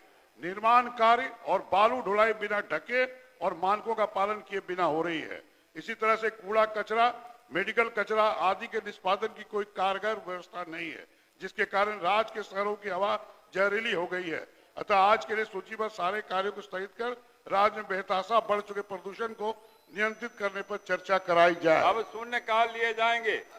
श्रीमती भागीरथी देवी, श्रीमती भागीरथी देवी पढ़िए। माननीय अध्यक्ष जी, रामनगर प्रखंड में हुजूर 8 लाख के आबादी बा हुजूर, लेकिन हम सरकार से ये मांग करते हैं कि वहाँ डिग्री कॉलेज नहीं के हुजूर, डिग्री कॉलेज के मांग करते हैं, डिग्री कॉलेज दिया जाए। श्री अजय कुमार। अध्यक्ष महोदय, समस्तीपुर, दरभंगा, कटिहार सहित अन्य जिलों में यूरिया की किल्लत एवं कालाबाजारी से किसान त्राहिमाम हैं। किसान 450 से 500 रुपए महंगे दामों पर यूरिया खरीदने को मजबूर हैं, जबकि कीमत मात्र 266 रुपया 50 पैसे है। मैं सरकार से पर्याप्त यूरिया उपलब्ध कराने हेतु कालाबाजारी रोकने एवं दोषियों पर कार्रवाई करने की मांग करता हूं। सर, ये बहुत महत्वपूर्ण सवाल है, इसलिए सरकार रामबाली जी बोलिए, क्या करें, क्या सूचना है आपकी? दुखद खबर आई है महोदय कि बिहार शरीफ के चंडी थाना में एक महिला को सूचना 9 कील ठोक करके मार दिया गया है महोदय। श्री मोहम्मद अंजार नईमी।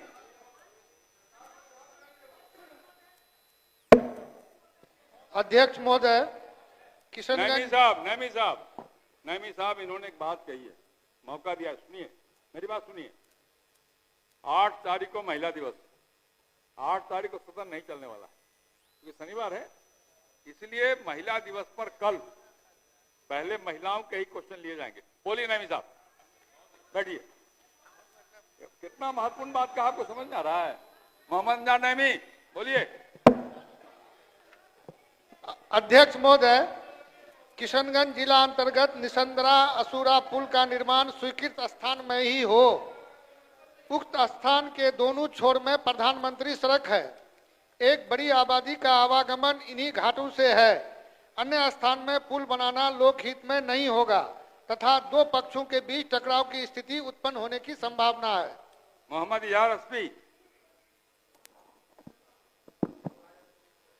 अध्यक्ष महोदय, किशनगंज जिला अंतर्गत कोचाधामन प्रखंड के चिकनी से बाबुल टोला मजकुरी जाने वाली मुख्यमंत्री सड़क और कलबट बाढ़ से कई वर्ष पहले ही क्षतिग्रस्त हो चुका है, जिससे आमजनों को यातायात में काफी परेशानी हो रही है।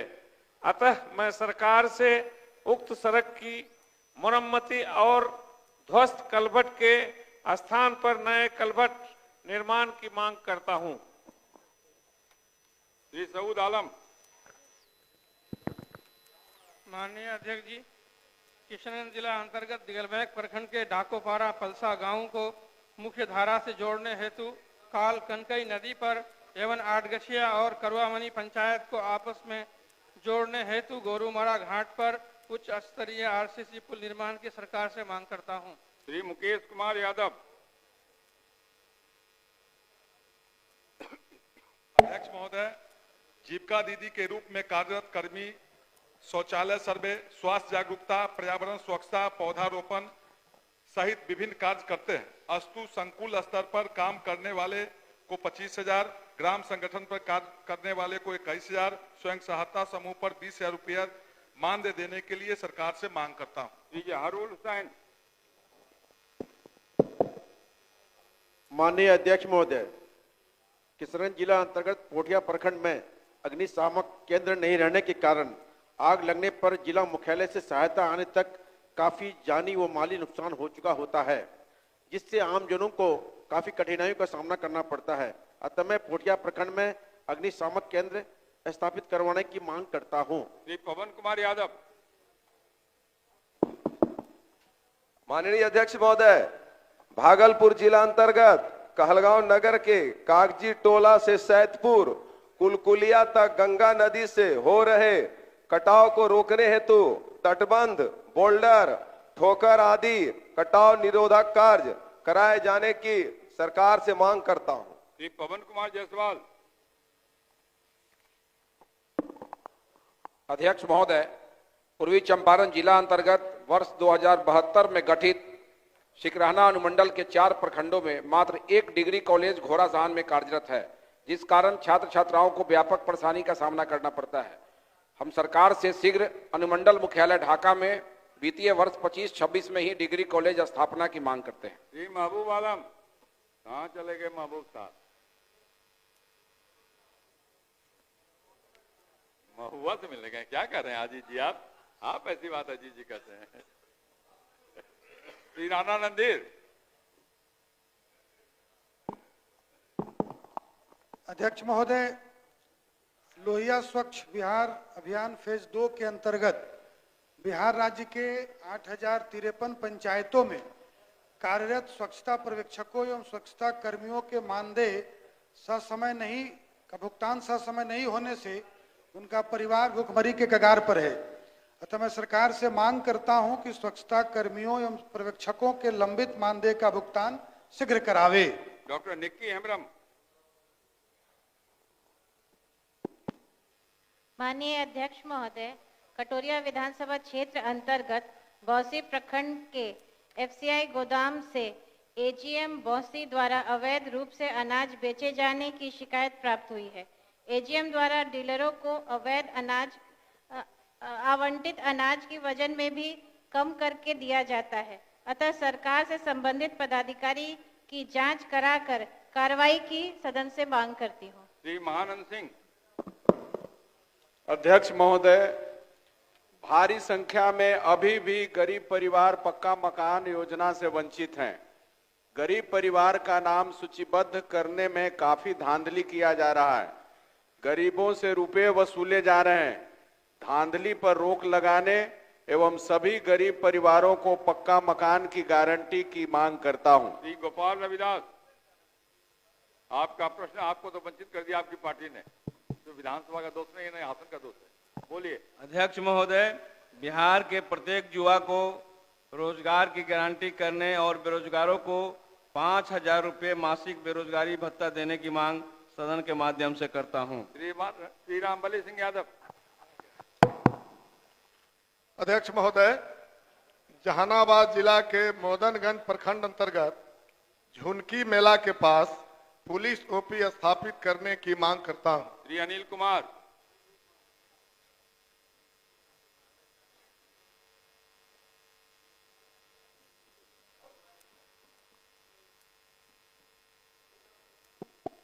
माननीय अध्यक्ष महोदय, बिहार सरकार के समाज कल्याण विभाग द्वारा बुजुर्ग नागरिकों को वित्तीय सहायता प्रदान करने के लिए कार्यान्वित की गई मुख्यमंत्री वृद्धजन पेंशन योजना की राशि 400 रुपये से बढ़ाकर 1500 से 2000 रुपये प्रति माह करने की सरकार से मांग करता हूं। श्रीमती गायत्री देवी। माननीय अध्यक्ष महोदय, सीतामढ़ी जिला के परिहार प्रखंड की जनसंख्या 5 लाख से अधिक है। समुचित मात्रा में विद्युत पावर सब स्टेशन नहीं रहने से किसानों को बोरिंग पर ठीक से बिजली नहीं पहुंचने से खेती करने में कठिनाई होती है। अतः परिहार प्रखंड के नरगा एवं बेला में विद्युत पावर सब स्टेशन लगाने की मांग सरकार से करती हूं। सुश्री श्रेयसी सिंह। माननीय अध्यक्ष महोदय, जमुई विधानसभा क्षेत्र अंतर्गत बरहट प्रखंड में बरियारपुर पंचायत के पतौना गांव में छात्रों और विशेषकर छात्राओं को पढ़ने के लिए काफी दूर स्थित उच्च विद्यालय जाना पड़ता है। अतः बरहट प्रखंड में बरियारपुर पंचायत के पतौना गांव में उच्च विद्यालय खोलने हेतु मैं सरकार से मांग करती हूं। श्रीमती मंजू अग्रवाल। माननीय अध्यक्ष महोदय, गया जिला अंतर्गत प्रखंड आमस के ग्राम पंचायत रामपुर के ग्राम नवगढ़ में जीटी रोड से मिश्र बीघा होते हुए पहाड़पुर रोड झरना आहर तक सड़क का निर्माण कराने की मांग करती हूं। श्री वीरेंद्र प्रसाद गुप्ता। माननीय अध्यक्ष महोदय, चंपारण में सिकराना, मुजफ्फरपुर में बागमती और कटिहार में महानंदा तटबंध का निर्माण हजारों गांवों को डूब क्षेत्र में बदल देने वाला है। तीनों जगह विनाशकारी बांध के निर्माण कार्य पर अविलंब रोक लगाने और विरोध करने वाले लोगों पर हुए मुकदमे की वापसी की मांग करता हूं। महोदय, ये कौन सा विकास का काम है? ये कौन सा बाढ़ से बचाने? माननीय अध्यक्ष महोदय, कटिहार जिला अंतर्गत फलका प्रखंड अंतर्गत रहटा में अतिरिक्त प्राथमिक स्वास्थ्य केंद्र उप स्वास्थ्य केंद्र के भवन में चल रही, जबकि 3 पंचायत के बीच लगभग 30,000 आबादी के बीच यह प्राथमिक स्वास्थ्य केंद्र है। अतः मैं उक्त प्राथमिक स्वास्थ्य केंद्र के लिए नए भवन बनवाने के लिए सरकार से मांग करती हूं। श्रीमती निशा सिंह। ये तो आज महिला दिवस हो रहा है, आज ही महिला दिवस है। बोलिए। माननीय अध्यक्ष महोदय, कटिहार जिला अंतर्गत आजमनगर प्रखंड के अरिहाना पंचायत में अस्पताल नहीं रहने के कारण स्थानीय लोगों को चिकित्सीय कार्य हेतु काफी दूर जाना पड़ता है, जिसके कारण आम जनों को काफी परेशानी होती है। अंतः मैं उक्त पंचायत में उप स्वास्थ्य केंद्र जिसकी क्षमता 20 बेडों की हो निर्माण करने हेतु सरकार से मांग करती हूँ। श्री विद्यासागर केसरी। अध्यक्ष महोदय, अररिया जिला अंतर्गत फारबिसगंज विधानसभा क्षेत्र के सिमराहा बाजार के पास रेलवे लाइन के दोनों तरफ चौतरफा गुजरने वाले सड़क मार्ग पर भारी जाम की समस्या बनी रहती है। इसके निदान हेतु रेलवे ढाला पर रेलवे ओवरब्रिज निर्माण की मांग सदन से करता हूं। श्री अमरजीत कुशवाहा।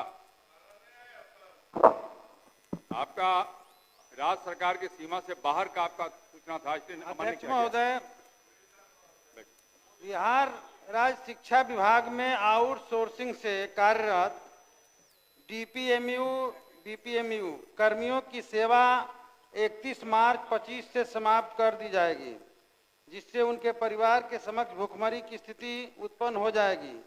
सेवा समाप्ति पर रोक लगाने तथा उनकी सेवा स्थायी करने का मांग करता हूं। महोदय, ये सरकार संज्ञान में ले ले। श्री अजीत कुमार सिंह। माननीय अध्यक्ष महोदय, राज्य में लाखों दलित गरीबों का लंबे समय से बिजली का बिल बकाया है, जिसका भुगतान करने में वो सक्षम नहीं है। अतः सभी लोगों का बिजली बिल माफ करने व प्रति माह गरीबों को 200 यूनिट मुफ्त बिजली देने की मांग सरकार से करता हूं। श्री मोहम्मद रियाज मंसूरी। अध्यक्ष महोदय, मुजफ्फरपुर जिला के कांटी विधानसभा क्षेत्र अंतर्गत NH 28 दामोदरपुर रेलवे गुमटी के पास एवं NH 57 दरभंगा रोड के शनि मंदिर के पास स्पीड ब्रेकर नहीं रहने के कारण काफी दुर्घटना हो रही है, जिससे काफी मौतें हो गई है। अतः शून्यकाल के माध्यम से दोनों स्थानों पर हाई स्पीड ब्रेकर बनाने की मांग करता हूं। श्री प्रफुल्ल कुमार मांझी।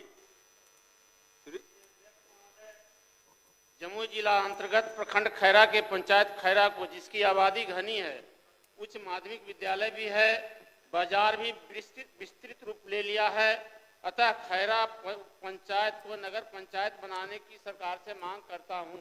श्री ललित नारायण मंडल।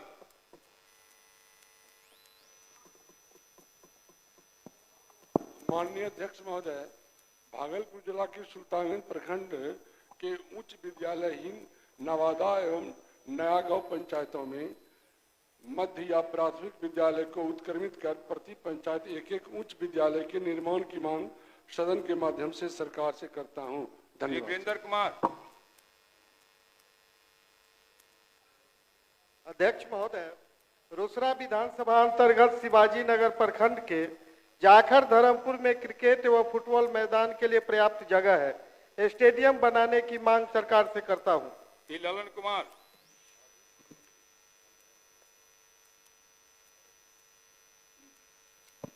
बढ़िया ललन जी।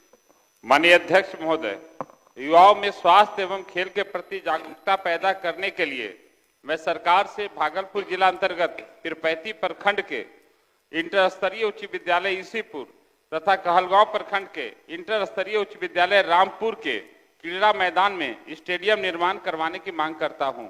माननीय सदस्यगण, अब ध्यानाकर्षण सूचनाएं ली जाएंगी और ध्यानाकर्षण के उपरांत समय बचने पर अगर सदन की सहमति हो तो शेष शून्यकाल की सूचनाएं ली जाएंगी। अब ध्यानाकर्षण सूचना लिए जाएंगे। माननीय सदस्य पवन कुमार यादव, आपकी सूचना पड़ी हुई है। माननीय मंत्री सहकारिता विभाग। महोदय, वस्तुस्थिति यह है कि पैक्स प्रबंधक पैक्स के कर्मी हैं जिनके वेतन आदि के भुगतान की जिम्मेदारी संबंधित पैक्स को है। उल्लेखनीय है कि बिहार राज्य में सहकारी समितियां बिहार विधान मंडल द्वारा पारित बिहार सहकारी सोसाइटी अधिनियम 1935 एवं तदनुरूप गठित बिहार सहकारी सोसाइटी नियमावली 1959 के तहत संचालित एवं विनियमित होती है। पंचायत स्तर पर गठित प्राथमिक कृषि साख सोसाइटी पैक्स बिहार सहकारी समितियां सोसाइटी 1935 की धारा 11 के तहत निबंधित एक सहकारी समिति। उक्त अधिनियम की धारा 44 का फ एवं धारा 66 ख के आलोक में पैक्स को सभी वित्तीय एवं आंतरिक प्रशासनिक मामले, कार्मिक नीति, कर्मचारी की भर्ती, पदस्थापन, वेतनमान एवं मुआवजा में स्वायत्तता प्रदत्त है। पैक्सों का कार्य संचालन निर्वाचित प्रबंध समिति द्वारा पैक्स निबंधित उपविधि के अनुरूप किया जाता है। पैक्स कंप्यूटरीकरण योजना अंतर्गत पैक्सों कार्य विविधता तथा तकनीकी आवश्यकताओं के कारण पैक्सों में कुशल एवं एक कर्मियों की नियुक्ति एवं उनके वेतन मानदेय भुगतान करने में विभाग की भूमिका की संभावनाओं का अध्ययन करने के लिए एक कमेटी का गठन किया गया है। अन्य राज्यों में पैक्स कर्मियों की नियुक्ति, उनके वेतन मानदेय भुगतान हेतु लागू प्रावधान का अध्ययन कर राज्य अंतर्गत पैक्स कार्मिकों हेतु वर्तमान प्रावधान के आलोक में विस्तृत प्रतिवेदन कमेटी द्वारा उपलब्ध कराया जाना है। कमेटी द्वारा इसका अध्ययन किया जा रहा है। ठीक है। कब तक रिपोर्ट आएगा और पैक्स प्रबंधक को वेतन तय किया जाए? वो भूखमरी के कगार पर है और बैठिए, पूछा है तो आपने जवाब देना चाहिए ना। माननीय मंत्री।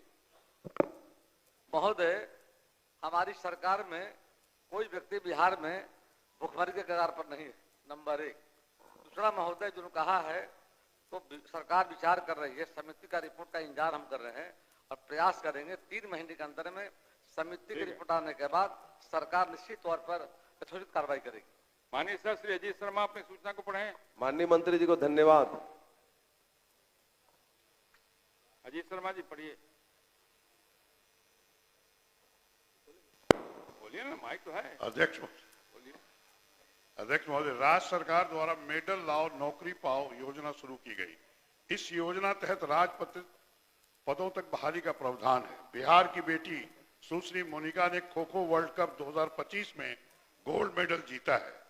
भारतीय खो खो संघ द्वारा 4/2/2025 को इसकी सूचना देते हुए महानिदेशक बिहार राज्य खेल प्राधिकरण को तथा माननीय मुख्यमंत्री बिहार को सुश्री मोनिका को उनके बेहतरीन प्रदर्शन के लिए सरकारी नौकरी तथा अन्य देश सहायता दिए जाने हेतु अनुरोध किया गया है। सुश्री मोनिका का घर भागलपुर जिले में ही है। उनका परिवार अत्यंत गरीब है। उनके पास रहने के लिए ढंग का घर तक नहीं है। यहाँ तक कि उनके परिवार के पास गैस कनेक्शन भी नहीं है। अत्यंत ही गरीबी में जी रही मोनिका को सहारा दिया जाना आवश्यक है ताकि आगे आने वाले दिनों में वह इसी लगन से प्रदर्शन कर सके। अतः खो खो वर्ल्ड कप में गोल्ड मेडल हासिल करने वाली बिहार की बेटी सुश्री मोनिका को सरकारी नौकरी सहित अन्य सहायता दिए जाने हेतु सरकार का ध्यान आकृष्ट करता हूं। माननीय मंत्री खेल विभाग। महोदय, वस्तु स्थिति यह है कि राज्य में मेडल लाओ नौकरी पाओ योजना के तहत उत्कृष्ट खिलाड़ियों की नियुक्ति हेतु बिहार उत्कृष्ट खिलाड़ियों की सीधी नियुक्ति नियमावली 2023 का गठन किया गया, जिसके नियम 3 में Olympic games, Asian games, Commonwealth games में शामिल खेल विद्याओं में वैसे उत्कृष्ट खिलाड़ियों की नियुक्ति का प्रावधान है जो ओलंपिक खेल, एशियन गेम्स, कॉमनवेल्थ गेम्स में स्वर्ण, रजत, कांस्य पदक प्राप्त किए हो या सहभागिता की हो, या national games, senior national championship, junior national championship में स्वर्ण, रजत, कांस्य पदक प्राप्त किए हो। उक्त खिलाड़ियों की सीधी नियुक्ति वेतन स्तर प्रथम grade 1800, second grade 1900, 6 grade 4200, 7 grade 4600, 9 grade 5400 में की जा रही है तथा नियम 7 में वर्णित प्रावधानानुसार उक्त खेल प्रतियोगिताओं में पदक विजेता सहभागिता प्राप्त करने वाले खिलाड़ियों से आवेदन विहित प्रपत्र में प्राप्त कर आवेदनों की स्क्रूटनी कर सीधे तौर पर महानिदेशक बिहार राज्य खेल प्राधिकरण के अनुशंसा पर सीधी भर्ती प्रक्रिया के अंतर्गत खिलाड़ियों की नियुक्ति की जानी। चूंकि खेल खेल विद्या में Olympic games, Asian games, Commonwealth games में शामिल खेल विद्याओं में शामिल नहीं है, फलस्वरूप खो खो खेल विद्या के खिलाड़ियों की नियुक्ति विचारणीय नहीं है। चयनित खिलाड़ियों को राष्ट्रीय खेल दिवस या राज्य सरकार द्वारा निर्धारित अन्य दिवस पर खेल सम्मान योजना के तहत पुरस्कृत किया जाएगा। ये तो बड़ा दुर्भाग्यपूर्ण है कि हमारे यहाँ जब देखते हैं सारे लोग, सरकार बोलती है कि महिलाओं का सम्मान बच्चियों के लिए, और जो विश्व कप में गोल्ड मेडल लेके आई, आखिर भारत सरकार नहीं भेजा खेलने के लिए, उस बच्ची को क्यों नहीं मिलेगा? इसलिए मैं जो खेल मंत्री जवाब दिए उससे मैं संतुष्ट नहीं हूं। तब तो आप नहीं चाहते हैं कि बच्चियां और महिलाएं आगे बढ़े पूरे बिहार में। इसलिए बिहार की एक ही लड़की खो खो में विश्व कप जीता ली है। माननीय मंत्री जी ने ये नहीं कहा कि महिलाओं को नहीं देना है, माननीय मंत्री जी ने यह कहा कि खो खो इस योजना में शामिल नहीं है। क्यों नहीं है सर? वो तो खेल नहीं है, ये सवाल पूछ सकते हैं। देश में खेला जा रहा है के तो आपको इंक्लूड करें। सर मंत्री जी से आग्रह, आपके अध्यक्ष महोदय, उसको इंक्लूड करें और माननीय मुख्यमंत्री जी को भी आग्रह करेंगे। वो है नहीं, इनको इंक्लूड करके इनको नौकरी देने का काम कीजिए। बिहार की जनता इसको देख रही है। श्री अजय कुमार अपनी सूचना को पढ़ें। माननीय अध्यक्ष महोदय, लोहिया स्वच्छ बिहार अभियान फेज 2 ग्रामीण विकास विभाग के पत्रांक ग्रह 15/2020-36C दिनांक 20/12-21 के आलोक में सभी 8061 ग्राम पंचायतों में स्वच्छता पर्यवेक्षक का चयन किया गया है। बिहार सरकार ग्रामीण विकास विभाग के पत्रांक 13-53-66-4 दिनांक 8/11-2022 के द्वारा स्वच्छता पर्यवेक्षक को संविदा के आधार पर नियोजित किया गया है। मुख्य सचिव बिहार विभागीय पत्रांक 24/10/2022/8728 दिनांक 9/9/22 के आलोक में स्वच्छता पर्यवेक्षक को पंचायत सरकार भवन से काम करने का निर्देश होने के बावजूद स्वच्छता पर्यवेक्षक एवं स्वच्छता कर्मी सुबह से शाम तक प्रतिदिन घर घर से कचरा का उठाव करके कचरे को WPU सेंटर पर ले जाना और अलग अलग करवाना एवं स्वच्छता शुल्क भी संग्रह करते हैं, जिसके बदले में स्वच्छता पर्यवेक्षक को मात्र 5,000 रुपये से 7,500 रुपया एवं स्वच्छता कर्मी को मात्र 15,000 से 3,000 रुपये मासिक मानदेय मिलता है, जो 1500 जो सरकार के न्यूनतम मजदूरी दर से भी काफी कम है। जबकि पंचायती राज विभाग द्वारा पत्रांक 6/14/2019/325 दिनांक 15/1/25 के आलोक में सभी स्वच्छता पर्यवेक्षक का मानदेय प्रति माह 20,000 रुपये है। अतः स्वच्छता पर्यवेक्षक एवं स्वच्छता कर्मी को उचित मानदेय एवं सेवा अस्थायी करने हेतु हम सदन के माध्यम से सरकार का ध्यान आकृष्ट कराते हैं। माननीय मंत्री बैठिए, समय चाहिए। अब शून्यकाल बैठिए, क्या सर्वण सुखान जी, अरे बैठिए ना, बोलने तो दीजिए, आप तो बोलते ही रहते हैं। अब शून्यकाल लिए जाएंगे। शेष सूचनाएं श्री सूर्यकांत पासवान, मैंने आपको कहा ना, आपकी सूचना चूंकि राज्य की सीमा के बाहर का विषय था इसलिए उसको अमान्य किया जाता है। श्री सूर्यकांत पासवान, श्री सूर्यकांत पासवान बोलिए, आप बुला रहे हैं तो बोलते ही नहीं है जी। अध्यक्ष महोदय, बेगूसराय जिला के अंतर्गत बखरी प्रखंड के थाना बाजार से बाहर होने से अपराधियों घटनाएं रोकने में नाकाम है। कई व्यापारियों के दुकान का दरवाजा काटकर शटर तोड़कर चोरी कर ली गई है। अतः बखरी बाजार में एक सहायक थाना स्थापित करने की मांग सरकार से करता हूं। श्री विजय कुमार सिंह, दलबू सिंह।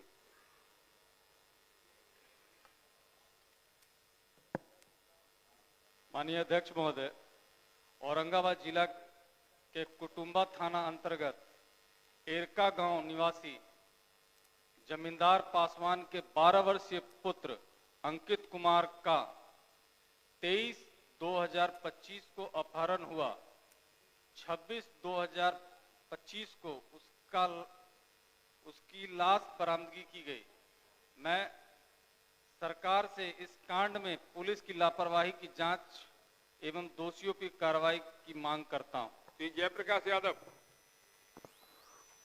माननीय अध्यक्ष महोदय, अररिया जिला अंतर्गत नरपतगंज प्रखंड के फरही पंचायत वार्ड संख्या 5 स्थित शिवधर यादव घाट से कुसिया टोला होते हुए भंगी नहर क्वार्टर पुल तक की कच्ची सड़क का पक्कीकरण की मांग करता हूं। श्रीमती प्रतिमा कुमारी।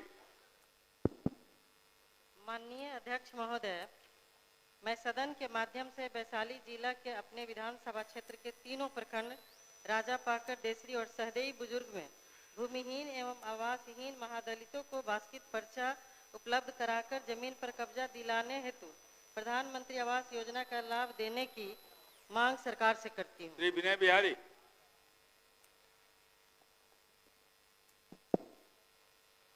माननीय अध्यक्ष महोदय, शिक्षा सेवक एवं तालीमी मरकज के कर्मी लगातार 15 वर्षों से पठन पाठन कराने के साथ साथ सरकारी अन्य सभी कार्यों को करते आ रहे हैं। इन्हें राज्य कर्मी का दर्जा, संबंधित विद्यालयों में समायोजन तथा अनुकंपा का लाभ प्राप्त हो, सदन से मैं इसकी मांग करता हूं। श्री राजेश कुमार गुप्ता।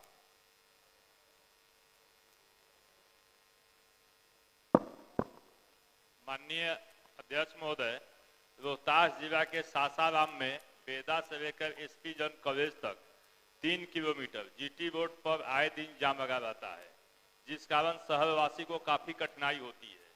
सरकार से बेदा से लेकर एसपी जन कॉलेज तक फ्लाईओवर निर्माण का मांग करते हैं। श्री समीम अहमद। माननीय अध्यक्ष महोदय, पूर्वी चंपारण जिला के जल संसाधन विभाग कार्य प्रमंडल रक्सौल के अधीन छावड़ादानो प्रखंड के छावड़ादानो प्रखंड चौक से स्टेशन की तरफ जाने वाली सड़क में जेबीसी कैनाल के ऊपर पुल जर्जर अवस्था में है। उक्त पुल कभी भी ध्वस्त हो सकती है, अतः सरकार से आम जनों के हित में उक्त कैनाल पर नया पुल निर्माण का मांग करता हूँ। श्री समीर कुमार महासेठ। माननीय अध्यक्ष महोदय, मधुबनी विधानसभा क्षेत्र के अंतर्गत अपराध पर नियंत्रण हेतु रामपट्टी के पास तथा कोतवाली चौक के आगे रेलवे क्रॉसिंग के बाद दोनों जगह ओपी खोले जाने की मांग करता हूँ। श्री सत्यदेव राम। कहाँ चले जाते हैं बीच बीच में? आपके समक्ष रहते हैं। अरे हम तो देखते रहते हैं, आपको आपकी नजर मेरे तरफ नहीं रहती है, इधर उधर हो जाती है। इधर ही रहता है यार। अगर हमारे आप पर महबूब साहब पर ध्यान रहता है। बोलिए। सबसे पुराने मित्रों में के हैं, नजर हटा देते हैं। महोदय, 65% आरक्षण के प्रति इस सदन की प्रतिबद्धता है। सदन ने इसे संबंधित कानून बनाकर ऐतिहासिक काम किया है। अगर मुख्यमंत्री जी अपने द्वारा लिए गए निर्णय के प्रति ईमानदारी से विधानसभा का सर्वदलीय प्रतिनिधि मंडल प्रधानमंत्री जी से मिलने की गारंटी करें, संसद में कानून बनाकर पास कराकर इसे 9वीं अनुसूची में डालें। शिव प्रकाश रंजन महोदय, ये शिव प्रकाश रंजन बैठ जाइए बैठ जाइए ना, आप तो पुराने आदमी हैं, कब से हैं, जब से हम हैं तब से। बैठिए अध्यक्ष महोदय। सवाल बढ़ाई है अध्यक्ष महोदय, पूरे सदन का सवाल। शिक्षा विभाग में ब्लॉक परियोजना प्रबंधन इकाई डीपीएमयू और जिला प्रबंधन इकाई डीपीएमयू कर्मचारियों की सेवा समाप्ति के निर्णय के विरुद्ध तत्काल हस्तक्षेप एवं नौकरी की सुरक्षा सुनिश्चित करने का मांग करता हूं। श्री सतीश कुमार। अध्यक्ष महोदय, मखदूमपुर विधानसभा क्षेत्र अंतर्गत जमनगन भैक डकरा मकरपुर पंचायत में पेयजल संकट दूर करने हेतु फल्गु नदी से पानी लिफ्ट कराकर पंचायतों में पहुंचाने की सदन से मांग करता हूं। श्रीमती नीतू कुमारी।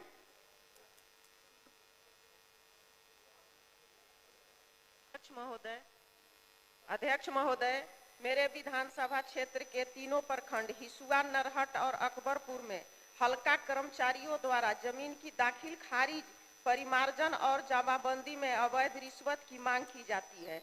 मांग पूरा नहीं होने पर गरीब जनता का कार्य बाधित होता है, इसलिए आपसे निगरानी की जांच एवं कार्रवाई की मांग सरकार से करती हूँ। कुमार कृष्ण मोहन उदय यादव।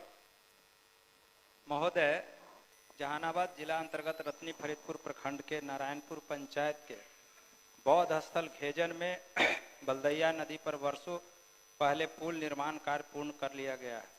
अभी तक संपर्क पथ का निर्माण नहीं होने के कारण ग्रामीणों को लगभग 15 किलोमीटर दूर घूमकर बौद्ध स्थल घेजन जाना पड़ता है। सरकार से संपर्क पथ निर्माण का मांग करता हूँ। श्री छत्रपति यादव। अध्यक्ष महोदय, कन्या मध्य विद्यालय सवलपुर खड़िया जमीन खाता संख्या 627 खेसरा 63 जवाबबंदी 23 रकबा 1 बीघा 14 कट्ठा 17 दूर पर अनाधिकृत तरीका से अन्य विभाग द्वारा निर्माण कार्य नियमानुकूल नहीं है, अतः जिलाधिकारी खगड़िया को विद्यालय जमीन पर निर्माण कार्य रोकने हेतु निर्देश देने का सदन से मांग करता हूं। श्री मिश्रीलाल यादव। माननीय अध्यक्ष महोदय, दरभंगा जिला के केवटी प्रखंड अंतर्गत ग्राम रनवे पुरानी टोला एवं केवटी के बीच से ग्राम समैला के दिग्घी फील्ड होते हुए समैला रतन यादव दुकान तक कच्ची सड़क को पक्की सड़क निर्माण कराने की मांग सरकार से करता हूं। श्री कुमार शैलेंद्र।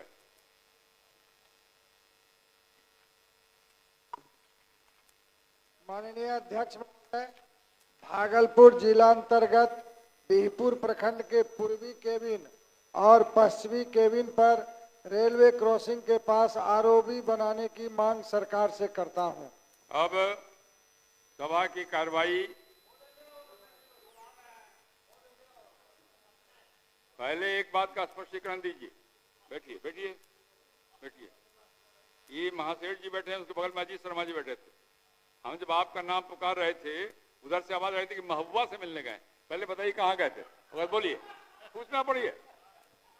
महोदय, पढ़ने के लिए धन्यवाद। महोदय, सरकारी नौकरियों और अन्य सरकारी अवसरों में डोमिसाइल नीति लागू करने से बिहार के स्थानीय लोगों को राज्य के भीतर ही काम का अधिकार और रोजगार के अवसरों का लाभ मिल सकेगा, अतः मैं बिहार में डोमिसाइल नीति लागू करने की मांग करता हूं। अब सभा की कार्रवाई 2 बजे दिन तक के लिए स्थगित की जाती है।